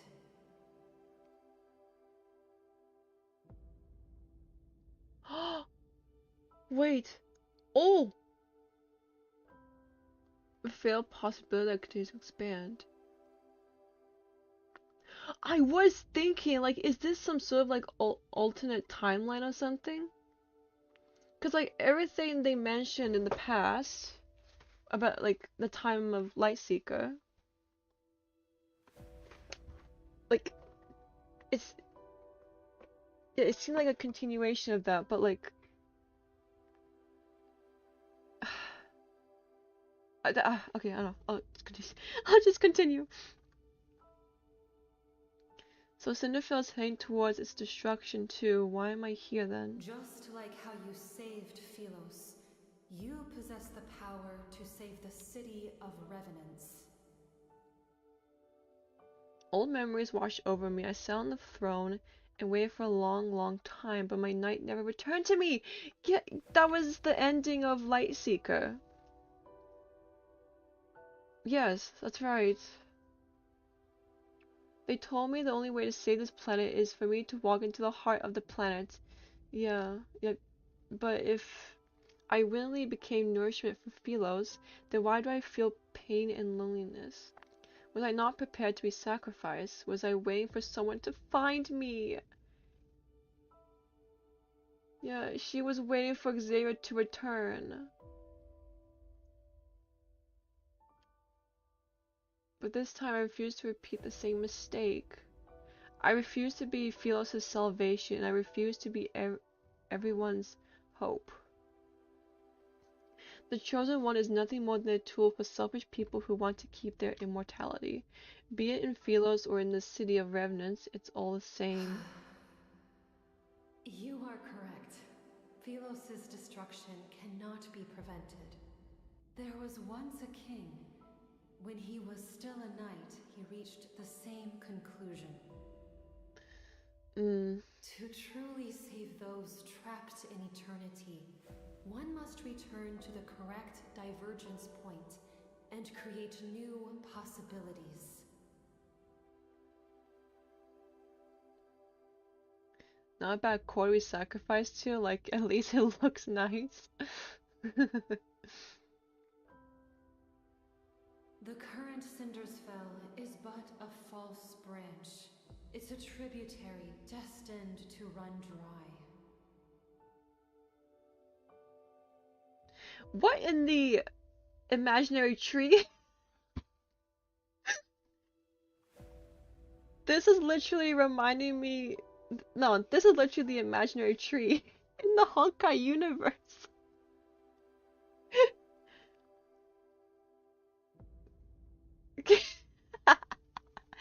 Not a different story. But it does remind. For copyright reasons, it's not. I know. It's just reminding me a lot of it. Are you talking about going back in time? When is the correct divergence point? Oh my god. She lets out a soft sigh. The two of you chose different methods to save the planet. Neither was right nor wrong. Remy. But salvation should never be achieved through sacrifice.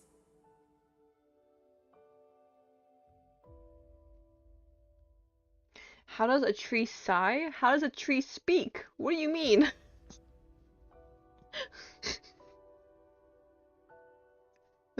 Whoosh.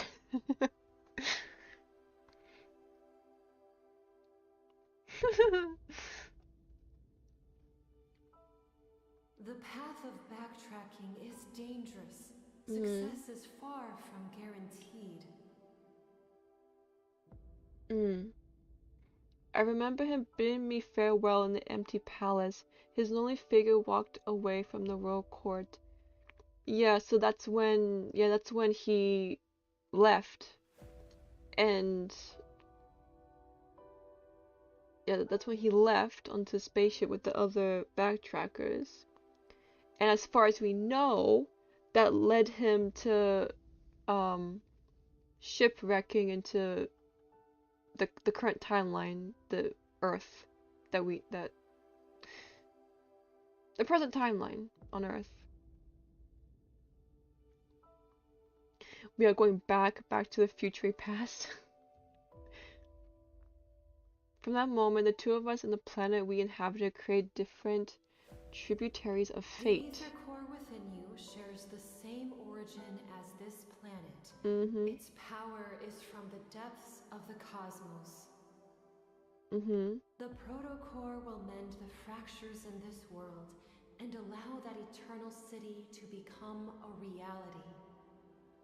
Before its power is depleted, it can grant you one last choice.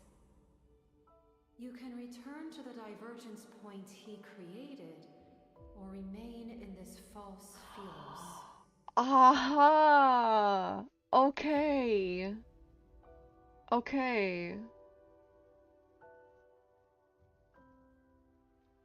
That's Everything crazy. is in your hands this time.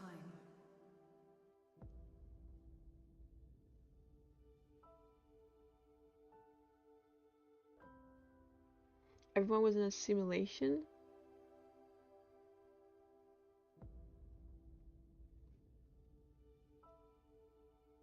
Well, However, I must warn oh, Philos's fate sorry. might find. I'm sorry.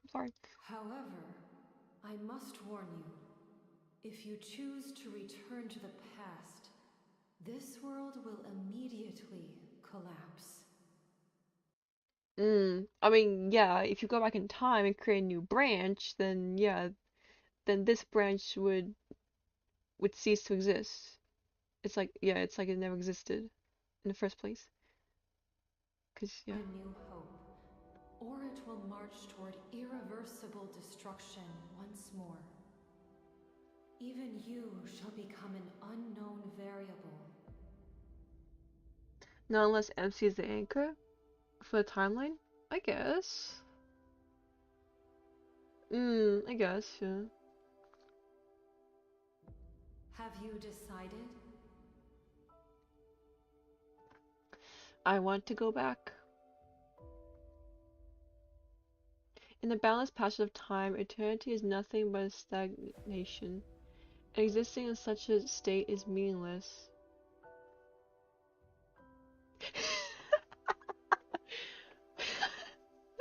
What in the MCU is the story?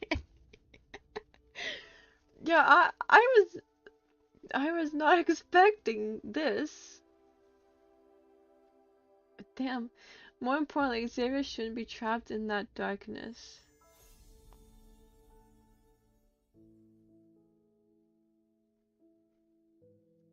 The light fades and I feel my body becoming solid again as I return to the entrance of the cave.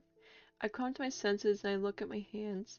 They're gradually becoming transparent. Oh, does that mean this world is collapsing? The ferryman waits silently at the cave entrance. Only when he sees me emerge does he smile. Go. You've made your decision, and I'm certain it's the best one. Oh my god, I'm so stupid! Wait, I should have known! Oh, that was the teacher all. Oh my god!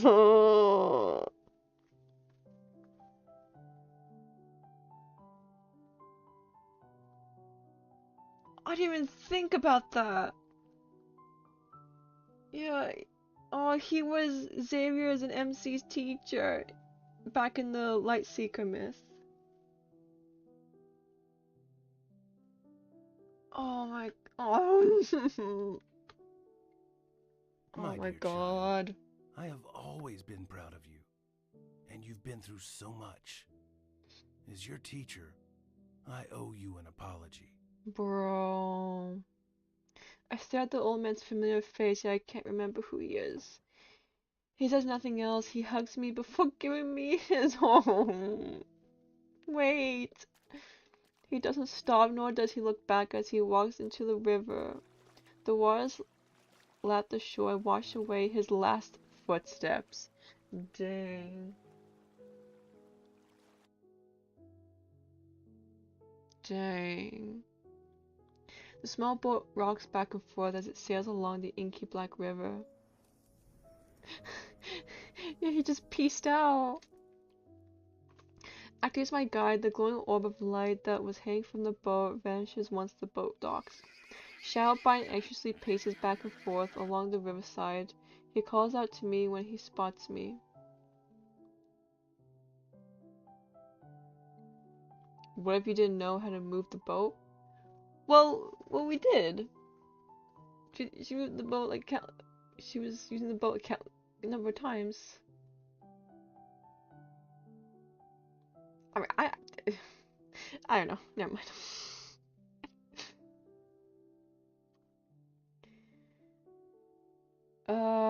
Yeah. Are you going to take me to him? Shadowbind stops his foes before galloping off with me on his back. We're heading to Cinderfell. In these final moments, I must be by his side. No matter what happens, we'll stand together. I'm not ready. Oh my god, the last chapter. Last chapter.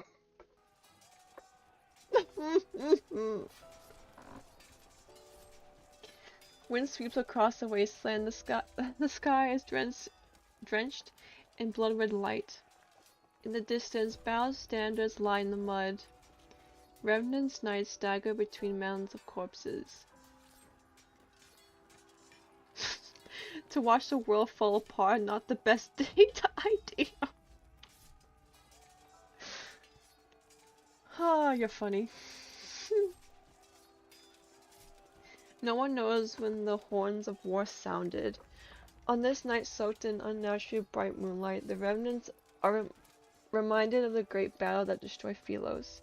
The king who destroyed Philos is the sinner who destroyed eternity. You decided to face me alone. Shall we make a bet? Let's see if these people you're trying to save, in spite of your tainted reputation, believe in you or me.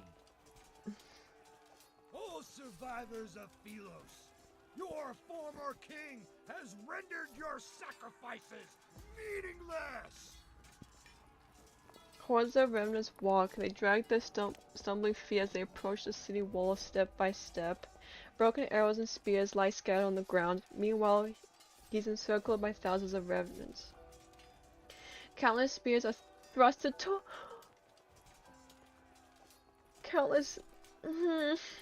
thrust toward him. Countless blades slash him. The Revenants have been consumed by their hatred and despair for too long. They need a living sacrifice to pay the debt they owe to the dead.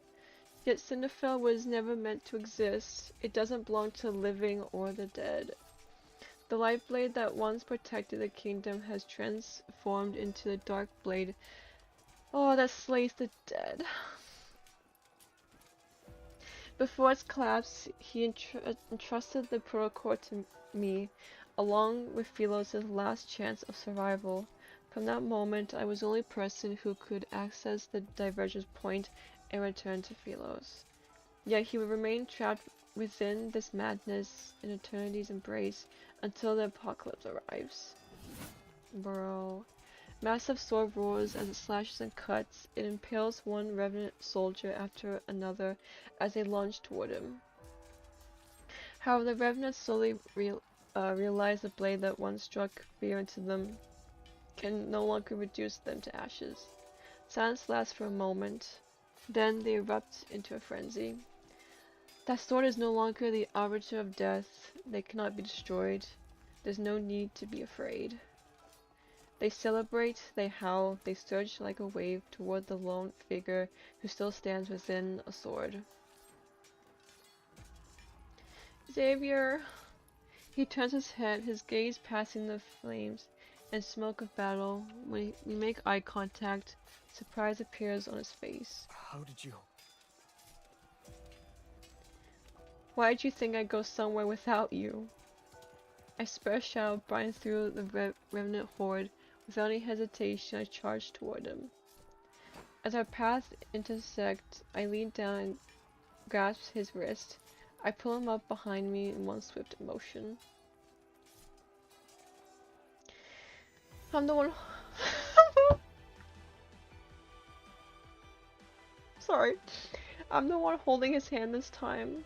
As our powers resonate, light swiftly clothesline forms into a blade. Dang, she's strong. Oh my god, anime. Wait. Streams of light wind along the back of the blade. Power surges and boils between our palms. Before the Revenants can launch towards us, I grab his hand. Together we raise the sword once more. The two swords of the stars were always meant to point in the same direction. Now you two remember, you can die together. Jesus. Lemon Deep Space date idea number 31, a horse ride through the Hoden Army. Thelos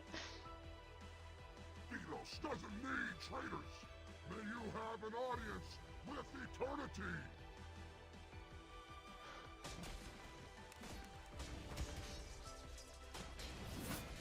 The greatsword delivers a mighty slash, the wind howls, and the very fabric of reality shifts. Amidst violent tremors, a rift splits open the sky. Countless golden rays rain down and slice the dark clouds like sharpened blades.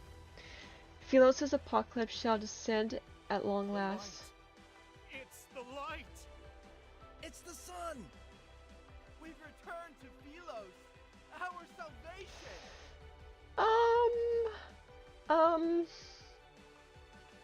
The sunlight is akin to a torrential downpour after a long drought. Delirious with joy, the revenants raise their heads?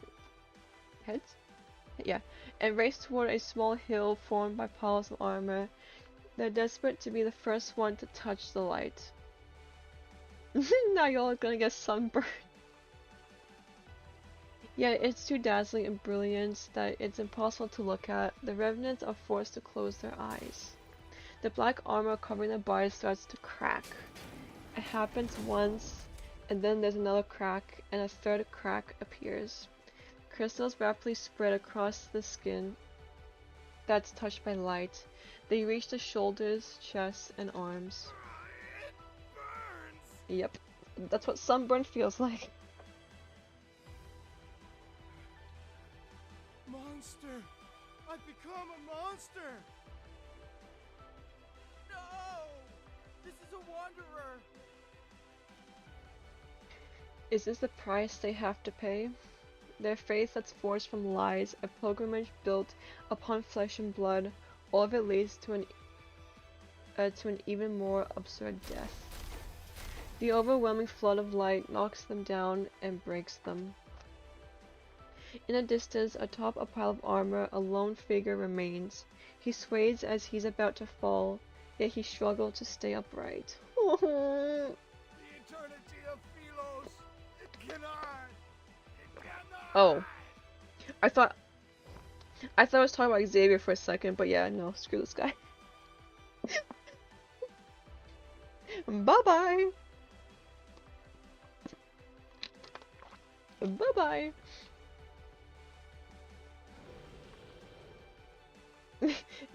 At this guy. That body which held the power of countless revenants is like an arrow at the end of its flight. However, it suddenly maintains a massive spectral form. In his despair, he turns only to see a light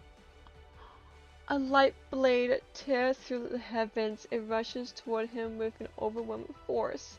Light blades devour heaven and earth. Time seems to freeze at this moment. Then there is silence. Shadowbind, who's beneath me, vanishes. As I'm about to fall into the sharp spears below, a hand grabs me. Oh! He just poofed!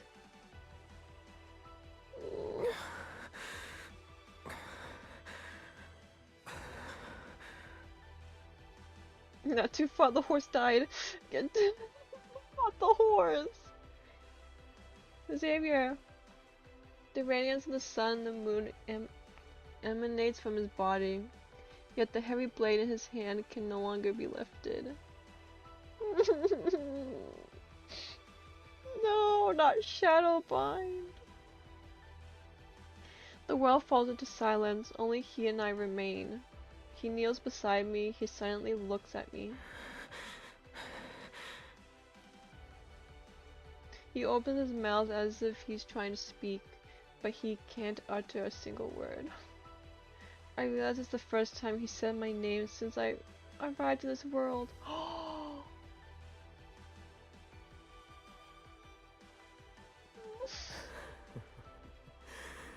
It's been a long time.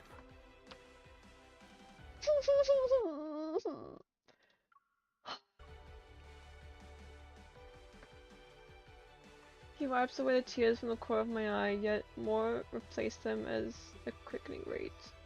I don't understand how he can laugh while saying those words. The most... Sorry. I don't know why I'm starting... I don't know why I'm starting to cry.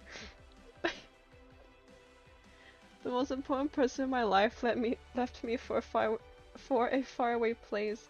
I thought he would never return.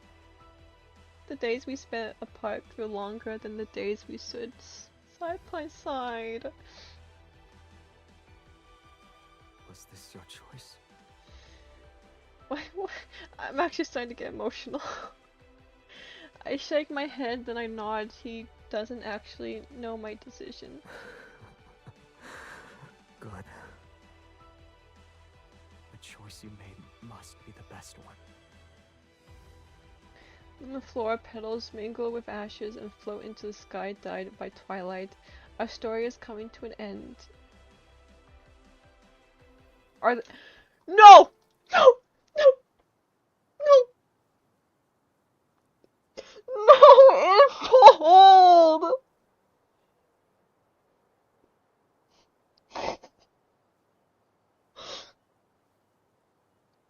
Oh my god,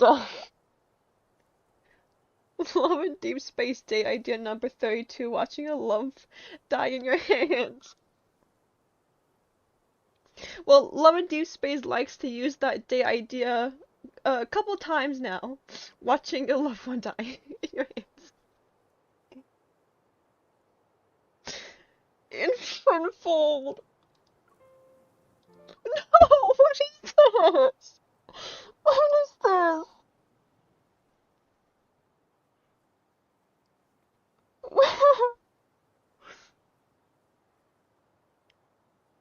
Are you serious?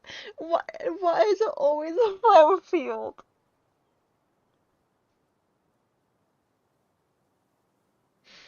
The reason why they told us it was going to hurt. Look, look at the pretty flowers. Yeah. Pretty flowers. Okay.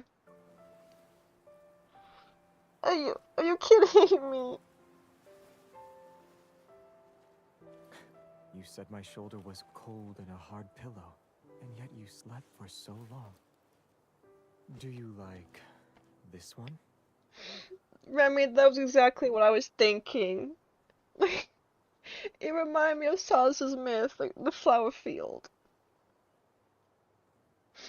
Yeah. Like, I do like it, but on guard.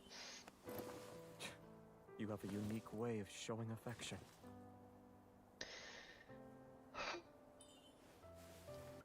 What did you say? I'm just testing how it feels in the moment.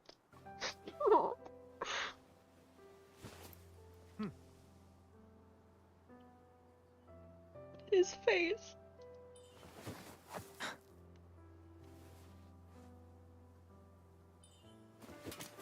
Nimble and light when you hold. It's perfect for your skill level.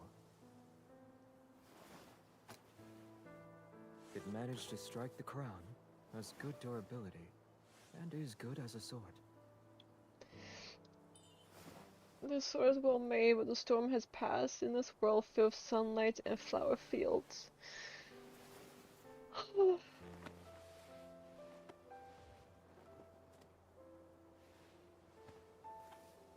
We don't need it. Looks like you've been enchanted. You miss it already?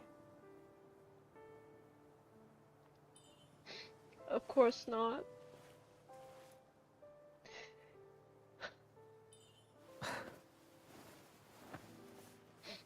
God, I wish that was me right now. No, I take it back. I take it back. I mean, I think. Never mind.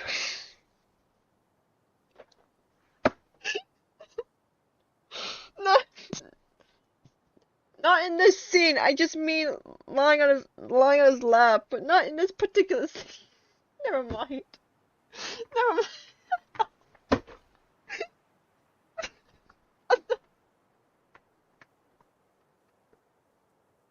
That's not what I meant.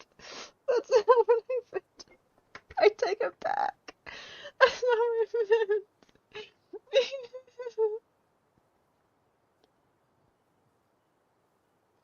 I didn't. You wish to have your loved one possibly die. That's not what I meant. That's not.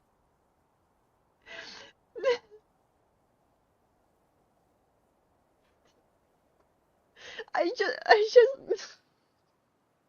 I'm just gonna, I'm just gonna shut up now. If it's not holding a sword. But now, you gave me the best answer.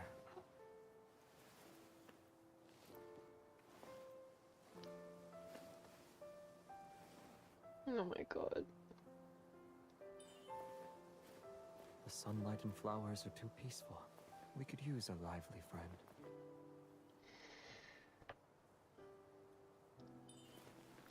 If only we had one bird, it might fly away when it's too energetic.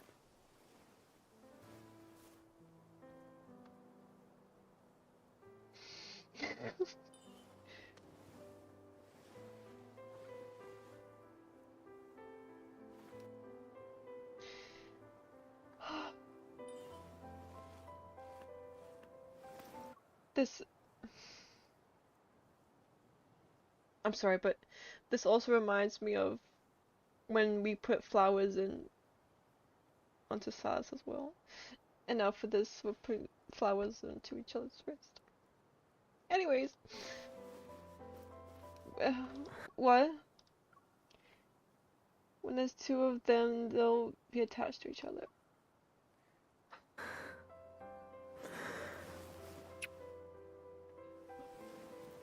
Once they're used to caring for each other, they'll never be apart.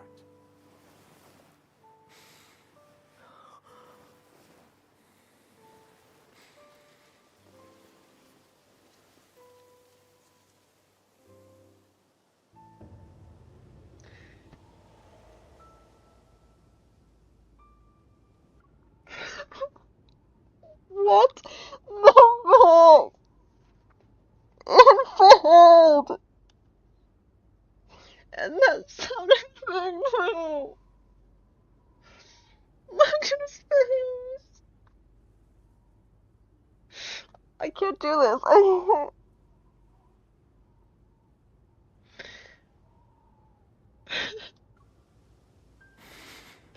His face.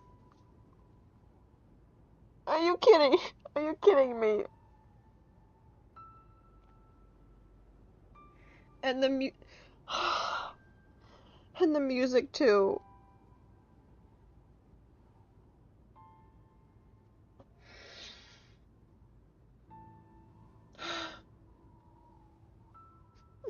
I can't.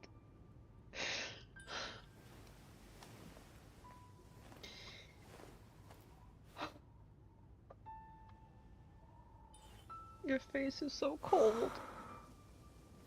The sun is coming out. We won't be cold for much longer.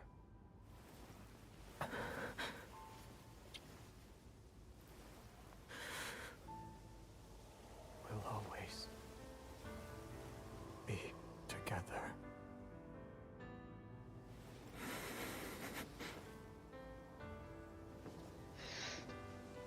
The music.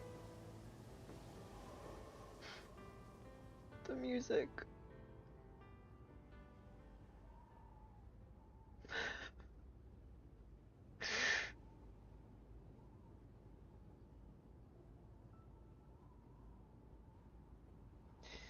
Zay, Oh, why do the knights always say, "May Philos prosper under eternity's divine gaze"?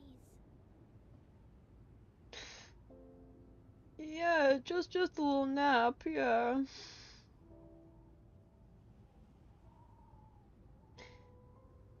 Yeah, that was just dank. I see why this hurt everybody. Yeah.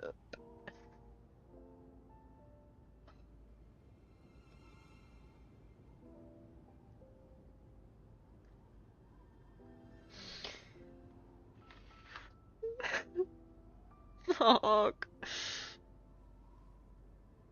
oh my god, I can't.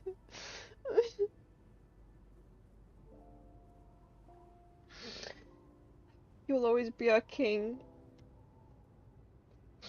That is right. He will always be our king.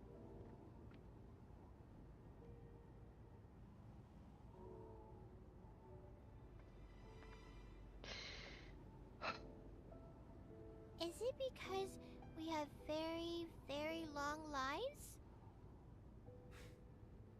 In Philos' oldest historical records, eternity doesn't refer to one's lifespan, but rather the stories of humanity. These tales are told by both the living and the dead.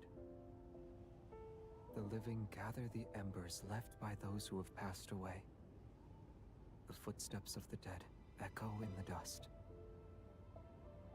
Their stories shall be recited by poets and told by travelers around a campfire.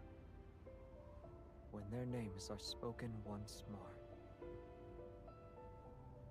only then will their unfulfilled ambitions, unexpressed love, and unsolved mysteries transform into stories that are passed down for generations.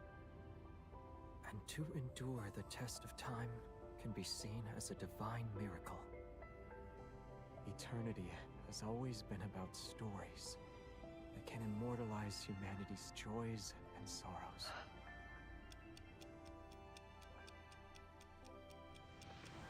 Oh my god, do you hear the ticking?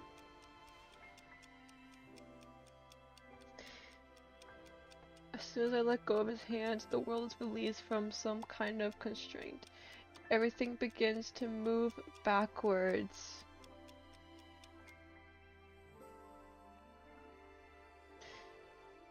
My consciousness is plunged once more into that familiar darkness, but a beam of warm light gently lifts my body.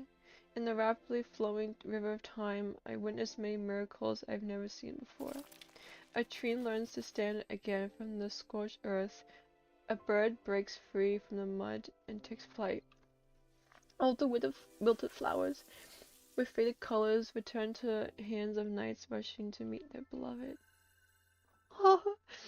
Tiny life regrows in a magnificent tapestry of fate. Time radiates outward in countless pathways leading back to the past, until everything slows down once more.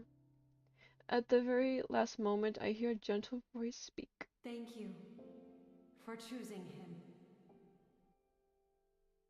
It was my pleasure. Move forward.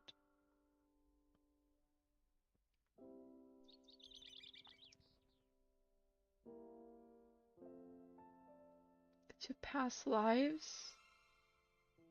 Oh, it could be. Oh my god, you think so? The voice of the tree, you think it's past lives? What? Oh, maybe. That's an interesting theory, maybe. I can see that. They wanted him not to suffer. Mmm. Mmm.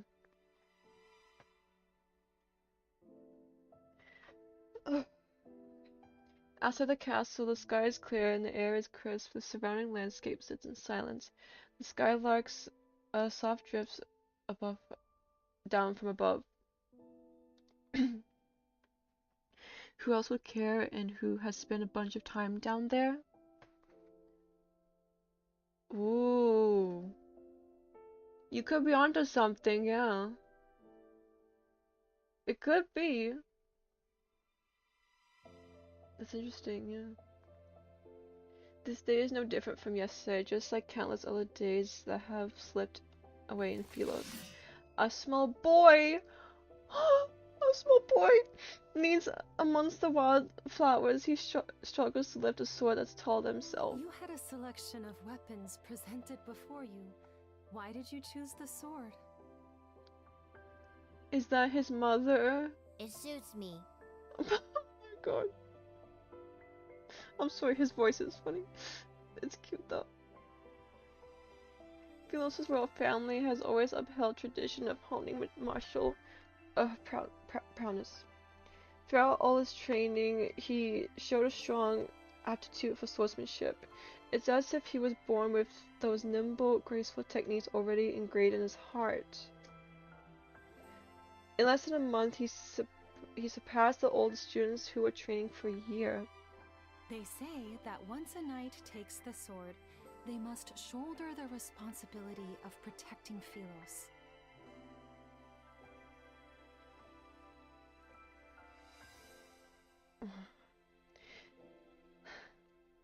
She slightly bends down, looking into the child's somewhat bewildered eyes. She smiles while stroking his wind-tousled hair. Is that the kind of person you want to be? He follows his mother's gaze toward the corridor. It's lined with shiny, golden portraits of past Philosian kings. Should I? Predetermined answers aren't what makes us human. It's about embarking on a journey to find answers, even when you already know them. Even I don't know what kind of person you should become. Where can I find that answer? She holds his hand for a moment, then she lets go and leans down to straighten his wind-ruffled collar. Go to the paths you've walked, the people you've met, and the very depths of your heart. The farther you travel on your journey, the closer you are to that answer. The young boy nods. He sort of understands. When that time comes, will I know why I'm supposed to wield a sword? Yes. However, a sword is still a weapon. It can and will harm others.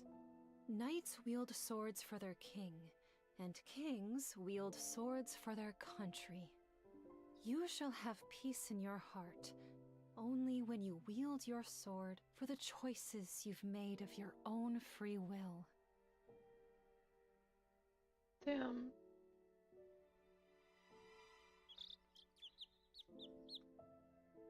Oh my god, it's still going. A field trip to a Oh, nearby teacher! star system? Who came up with that excuse? Teacher! He did. I did. All of us did. Jeremiah. I don't sense a hint of remorse from any of you. Face the wall and reflect on your actions. Xavier, come here. Yes, sir. Was Traceback 1 your idea?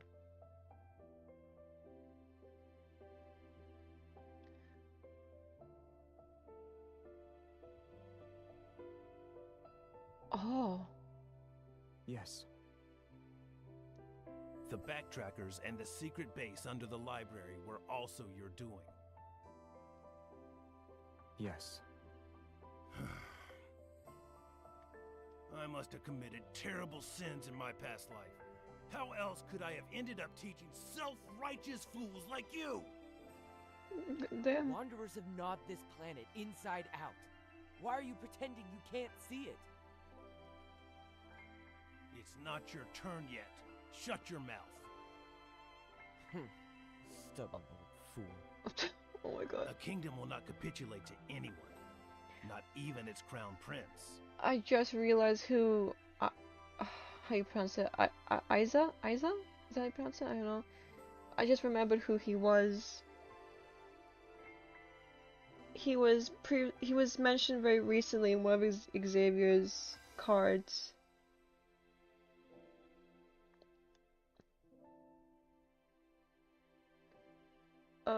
Pretty sure in the present timeline he's in a mental hospital, so yeah. I think that's the same one, if I remember correctly. Damn, that's sad though. You will be abandoned by the royal family the moment you turn your back on them. Have you truly thought this through? I know what I need to do. I guess Xavier thinks he's some kind of savior. You're only making these grand statements because you were born with wealth. Also, I never realized. They said Traceback 1, not Traceback 2. In the present timeline, we know that he was on Traceback 2, not 1. Oh, oh my god.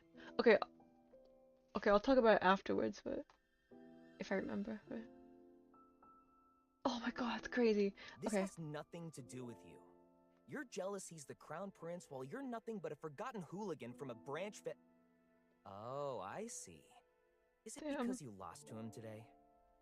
Matters involving the royal family do not concern you, peasant. You have no right to criticize us. You... All of you are so... Oh my god, even Soren. For once? Or am I the only one who actually wants to embark on this voyage? I remember Soren too. He's in the main story. It's so crazy seeing all of them like together, like oh my god. Anyways. Nearby, their friend looks down with a smile and records the impotence quarrel among the backtrackers in Knight's Handbook. Even when they first settled on this name, they were almost ready to brawl because they thought it wasn't catchy enough. Azira looks into the distance, his thoughts drift to space between the leaves where a small bird is sitting high above the branches. He feels as if the river of time that endlessly flows has come to a standstill. The chirping birds, the drifting clouds, and the wind gently rustling treetops seemingly freeze. He turns around and gazes at the green fields at the foot of distant mountains. For some unknown reason, he thinks he hears someone calling his name. Yeah, under the dappled light shifting through the leaves, there is only one fruit that has fallen. Oh. That brat hits too hard. Oh, I almost forgot. I won't tell her about the backtracking. Don't worry. What happens between us doesn't involve you. You... This is what I get for trying to be nice. Wait. Wait. It's time to go. Wait. While I was resting in Silvercord, I heard them singing stories about you. You always worry that you aren't doing enough. But you're a good queen. You always will be.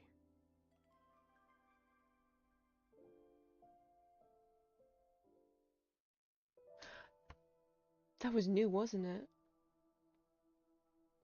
Traceback 2 is preparing for launch. We'll be traveling to a universe that remains unknown to us.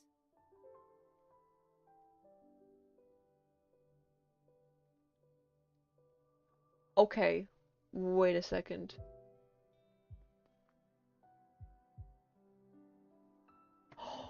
Wait, so was that the new timeline?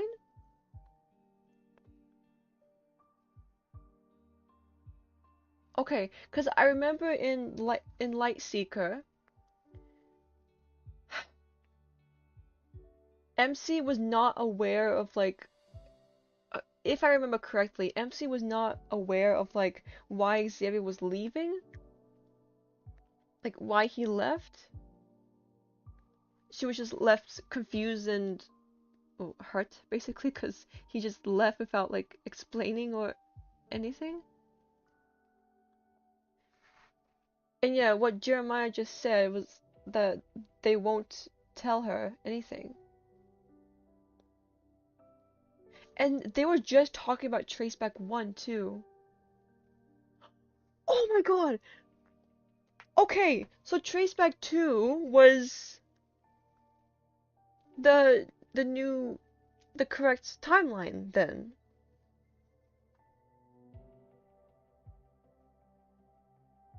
Yeah, because they just talked about Traceback 1 and they were just talking about not telling her, which is what happened in Lightseeker.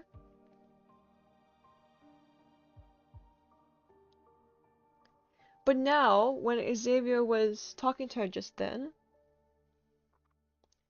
I'm pretty sure that was new. That didn't happen in Lightseeker. And now they're talking about Traceback too. Oh my god! Wait, this is crazy. I'm sorry. I'm sorry. My gears are turning in my brain.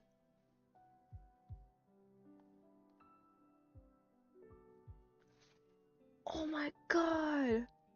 Okay, sorry. I'll continue. I traveling. Yeah. Okay. Stars sweep past the window one by one. During a long voyage, most interstellar travelers choose to enter sleep-in pods, only one does not. Although there are countless moments of lighting streaking across stardust, he sits alone in the cockpit. His thoughts are indiscernible. When passing a beautiful alpha star cluster, he doesn't look back. When passing a star that's about to be born, he doesn't look back. When passing the floating, faintly glowing dust in the cosmos, he still doesn't look back. The spacecraft finally passes through the long, seemingly endless deep space tunnel that's akin to a river that flows forever. It carries him to an unknown destination, which is Earth, the present timeline. But in the universe where time still has an end, he must have gone to where I am. Oh my god.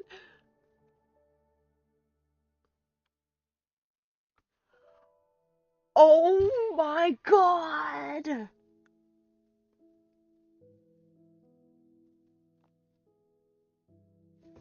Oh my god, okay.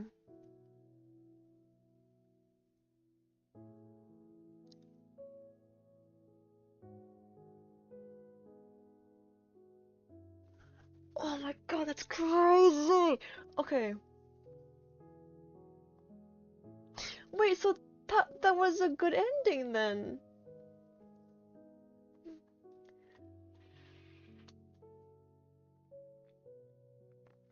Yeah, because now that means, yeah, he landed in Earth, the present timeline.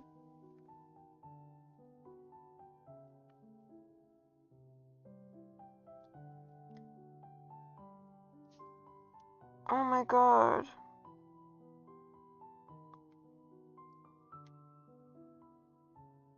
Okay, so okay. So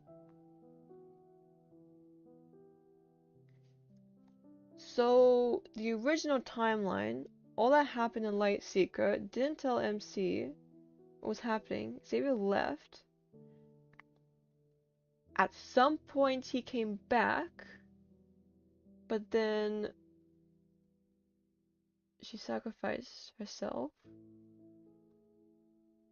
And that led him to ascend the throne, but then he was like, screw Philos, and basically wanted to stop this whole eternity BS, and that led to the Dark Knight timeline.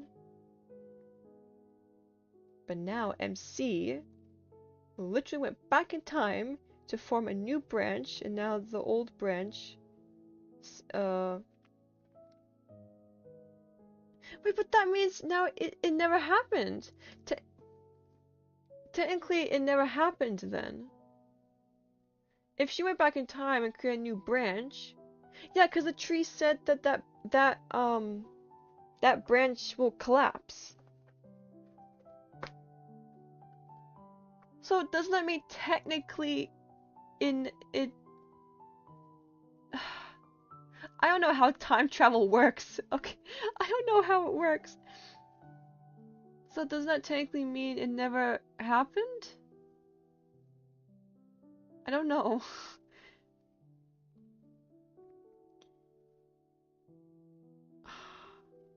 Okay, anyway, so MC went back in time to Lightseeker again. Now she knows I'm assuming now she knows what was happening. And now the name got changed to trace back to. And I think at that point, that's when Xavier came to Earth, the present timeline. Crash landed into Earth.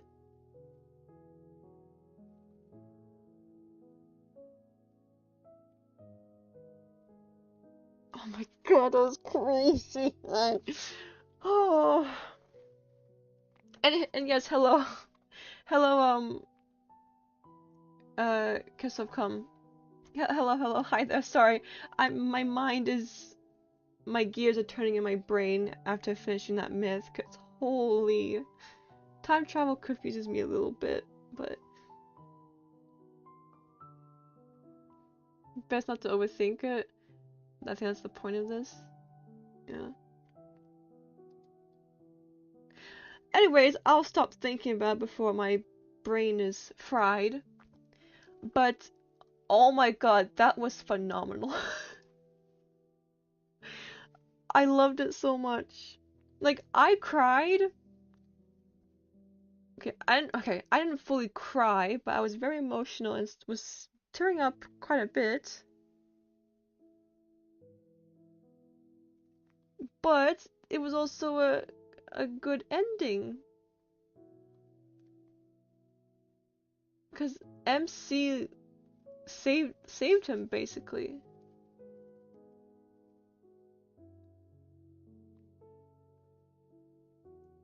If she didn't, then it would have went to the Dark Knight time. Anyways, that was so good. Oh my god. Okay, Xavier, I forgive you for not coming home in earlier pools. This myth was worth it, so I forgive you. Eternal bound. Oh my god. Wow, that's insane. That's insane. I loved it. I really did. That was amazing. You know what I'm thinking of? You know what I was just thinking of? I am so scared for Zane and Sansa's next myth. Based on the pattern they're doing, like how they're approaching these new myths, I wonder if like Zane and Sansa's myth would be like a continuation. Like continuation of story. Cause for this was a continuation of Lightseeker. For Raphael's, it was a continuation of God of Tides. It was literally like after, and we got to learn more about what happened during God of Tides. So I mean for Silas, if it's going to be the same pattern, then I would assume, or no, I would guess that it would be a continuation after his dragon myth, obviously. For Zane, I mean, it could be either. It could be a continuation of his Foreseer or Master Fate. I feel like Master Fate is not talked about as much. Like, Foreseer is more talked about. So maybe they'll want to focus on Master Fate. I don't know. I'm just theorizing. What'd you say, Remy? That was the longest myth besides Silas's? Oh yeah, no, this was long. Honestly, I think this one, Raphael's, was longer than Silas's dragon myth.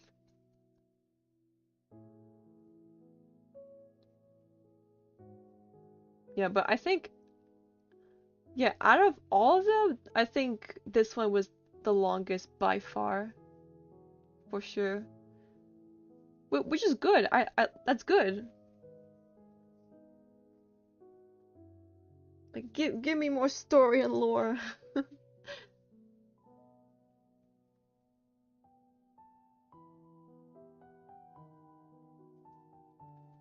Yeah, what did you guys think of it? What did you think of the myth?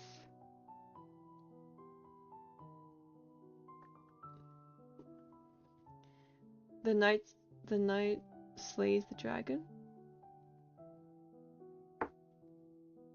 Hmm? I'm not sure what you're referring to there.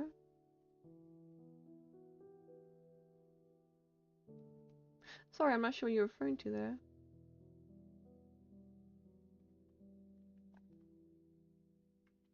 God, now, oh my god, I'm so excited for Zane and Sals's.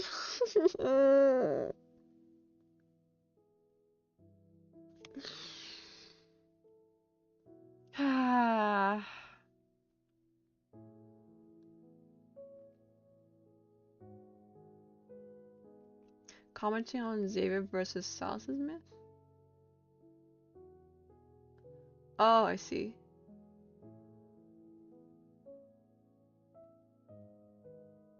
Oh, I see, okay. Info definitely slayed on this card. Yeah, they cooked for this one.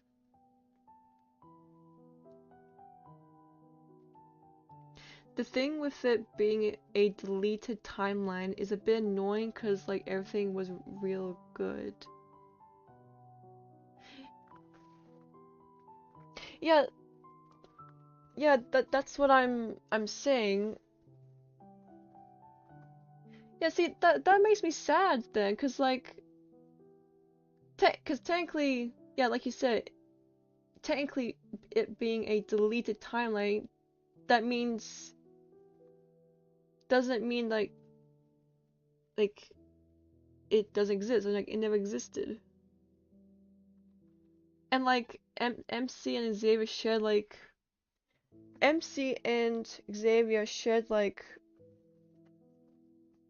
important moments in that. And now it's just erased. And Xavier has no memories of that timeline too. I don't know if MC would. I don't know how that works. If MC would remember, but I don't. I mean, knowing that. Oh, actually, I don't know. If it's time travel, then I guess it's. No, but she died. I'm confused. Okay, I don't know. If she died with Xavier, then it would continue her rebirth thingy, cause she can like, you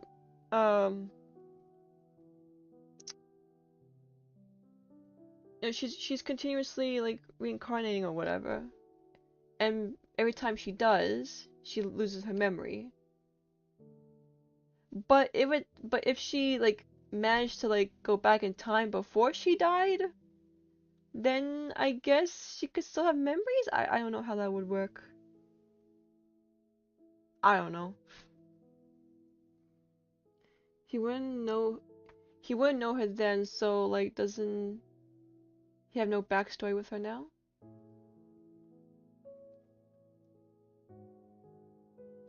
The guy's memories are the important part, not what MC remembers. So doesn't he have no backstory? Yeah, so I'm saying like, yeah, the Dark Knight timeline, like their relationship in that time is like poof, gone now.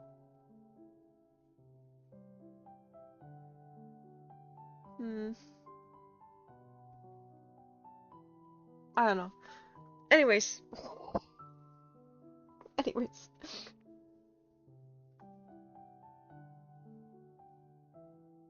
I don't know. I'm probably gonna be thinking about this for a while, so. even ignoring the Dark Knight stuff, does he have anything else from other stuff?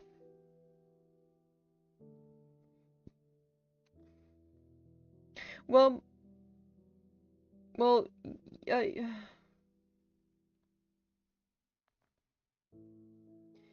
yes. Well, MC went back in time to sometime in Lightseeker. Don't know when the exact point.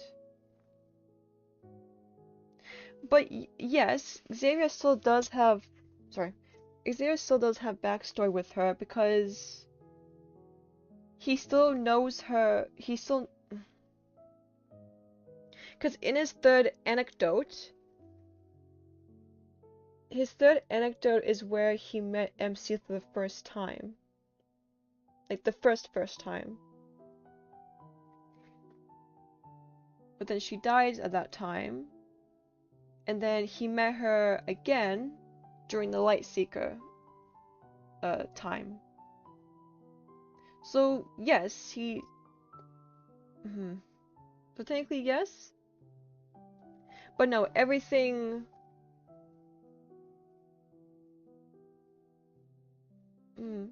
okay, I don't know, that's hard to answer. Yeah, so yeah, the Lightseeker would have been rewritten then. A little bit. Yeah, I don't know what exact point she went back in time. I don't know what point was the divergence point or whatever it was called.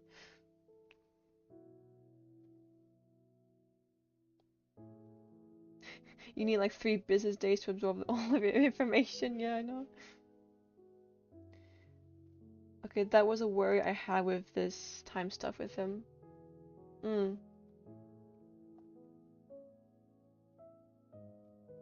Yeah, no, Lightseeker was like the second MC that Xavier met, so it's not completely new, if that makes sense. I don't know. I don't know if what I'm saying is making any sense, but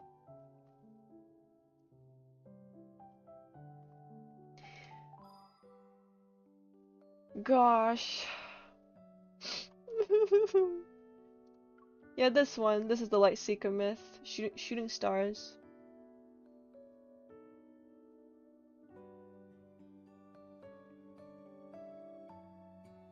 We will get to this myth eventually. whenever we catch up on main story together. So oh, but now this is gonna hit different now because technically this is like the bad timeline, isn't it? Oh man.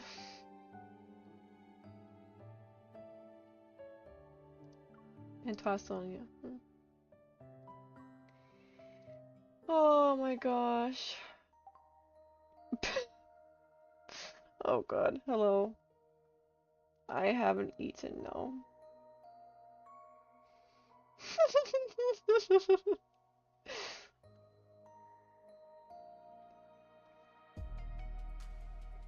Okay, honey. Oh.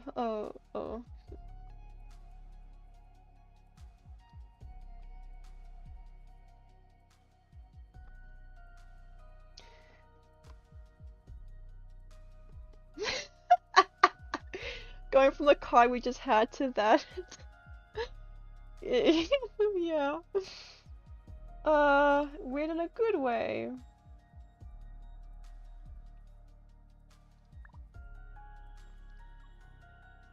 I can't. Put him in the armor but keep the hat on? The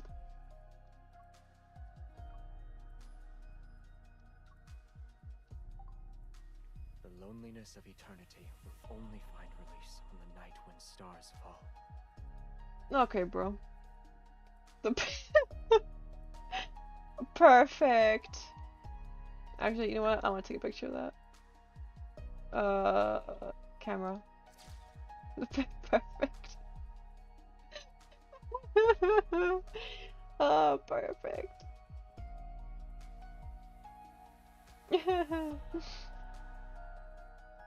God, the music is so loud. Okay.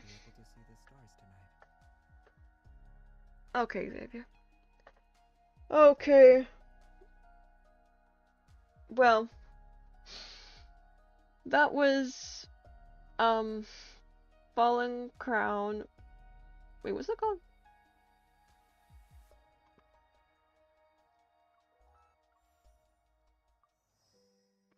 Where stars scatter.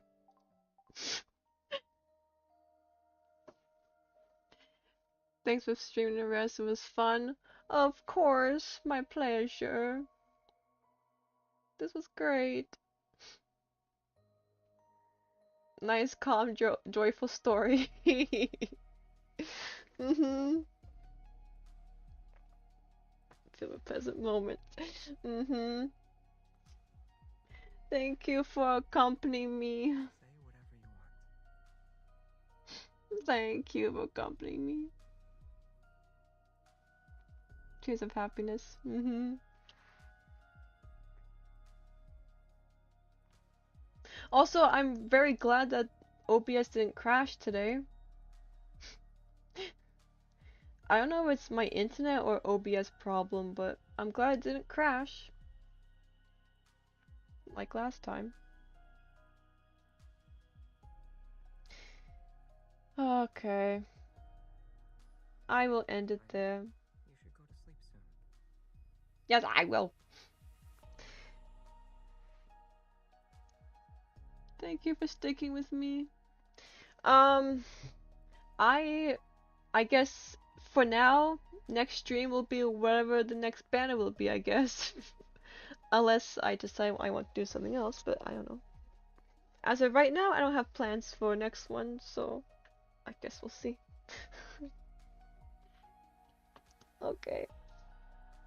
I wonder if I'll be able to see the stars tonight. Oh, I guess besides this, then. Oh, actually, never mind. I'll shush now.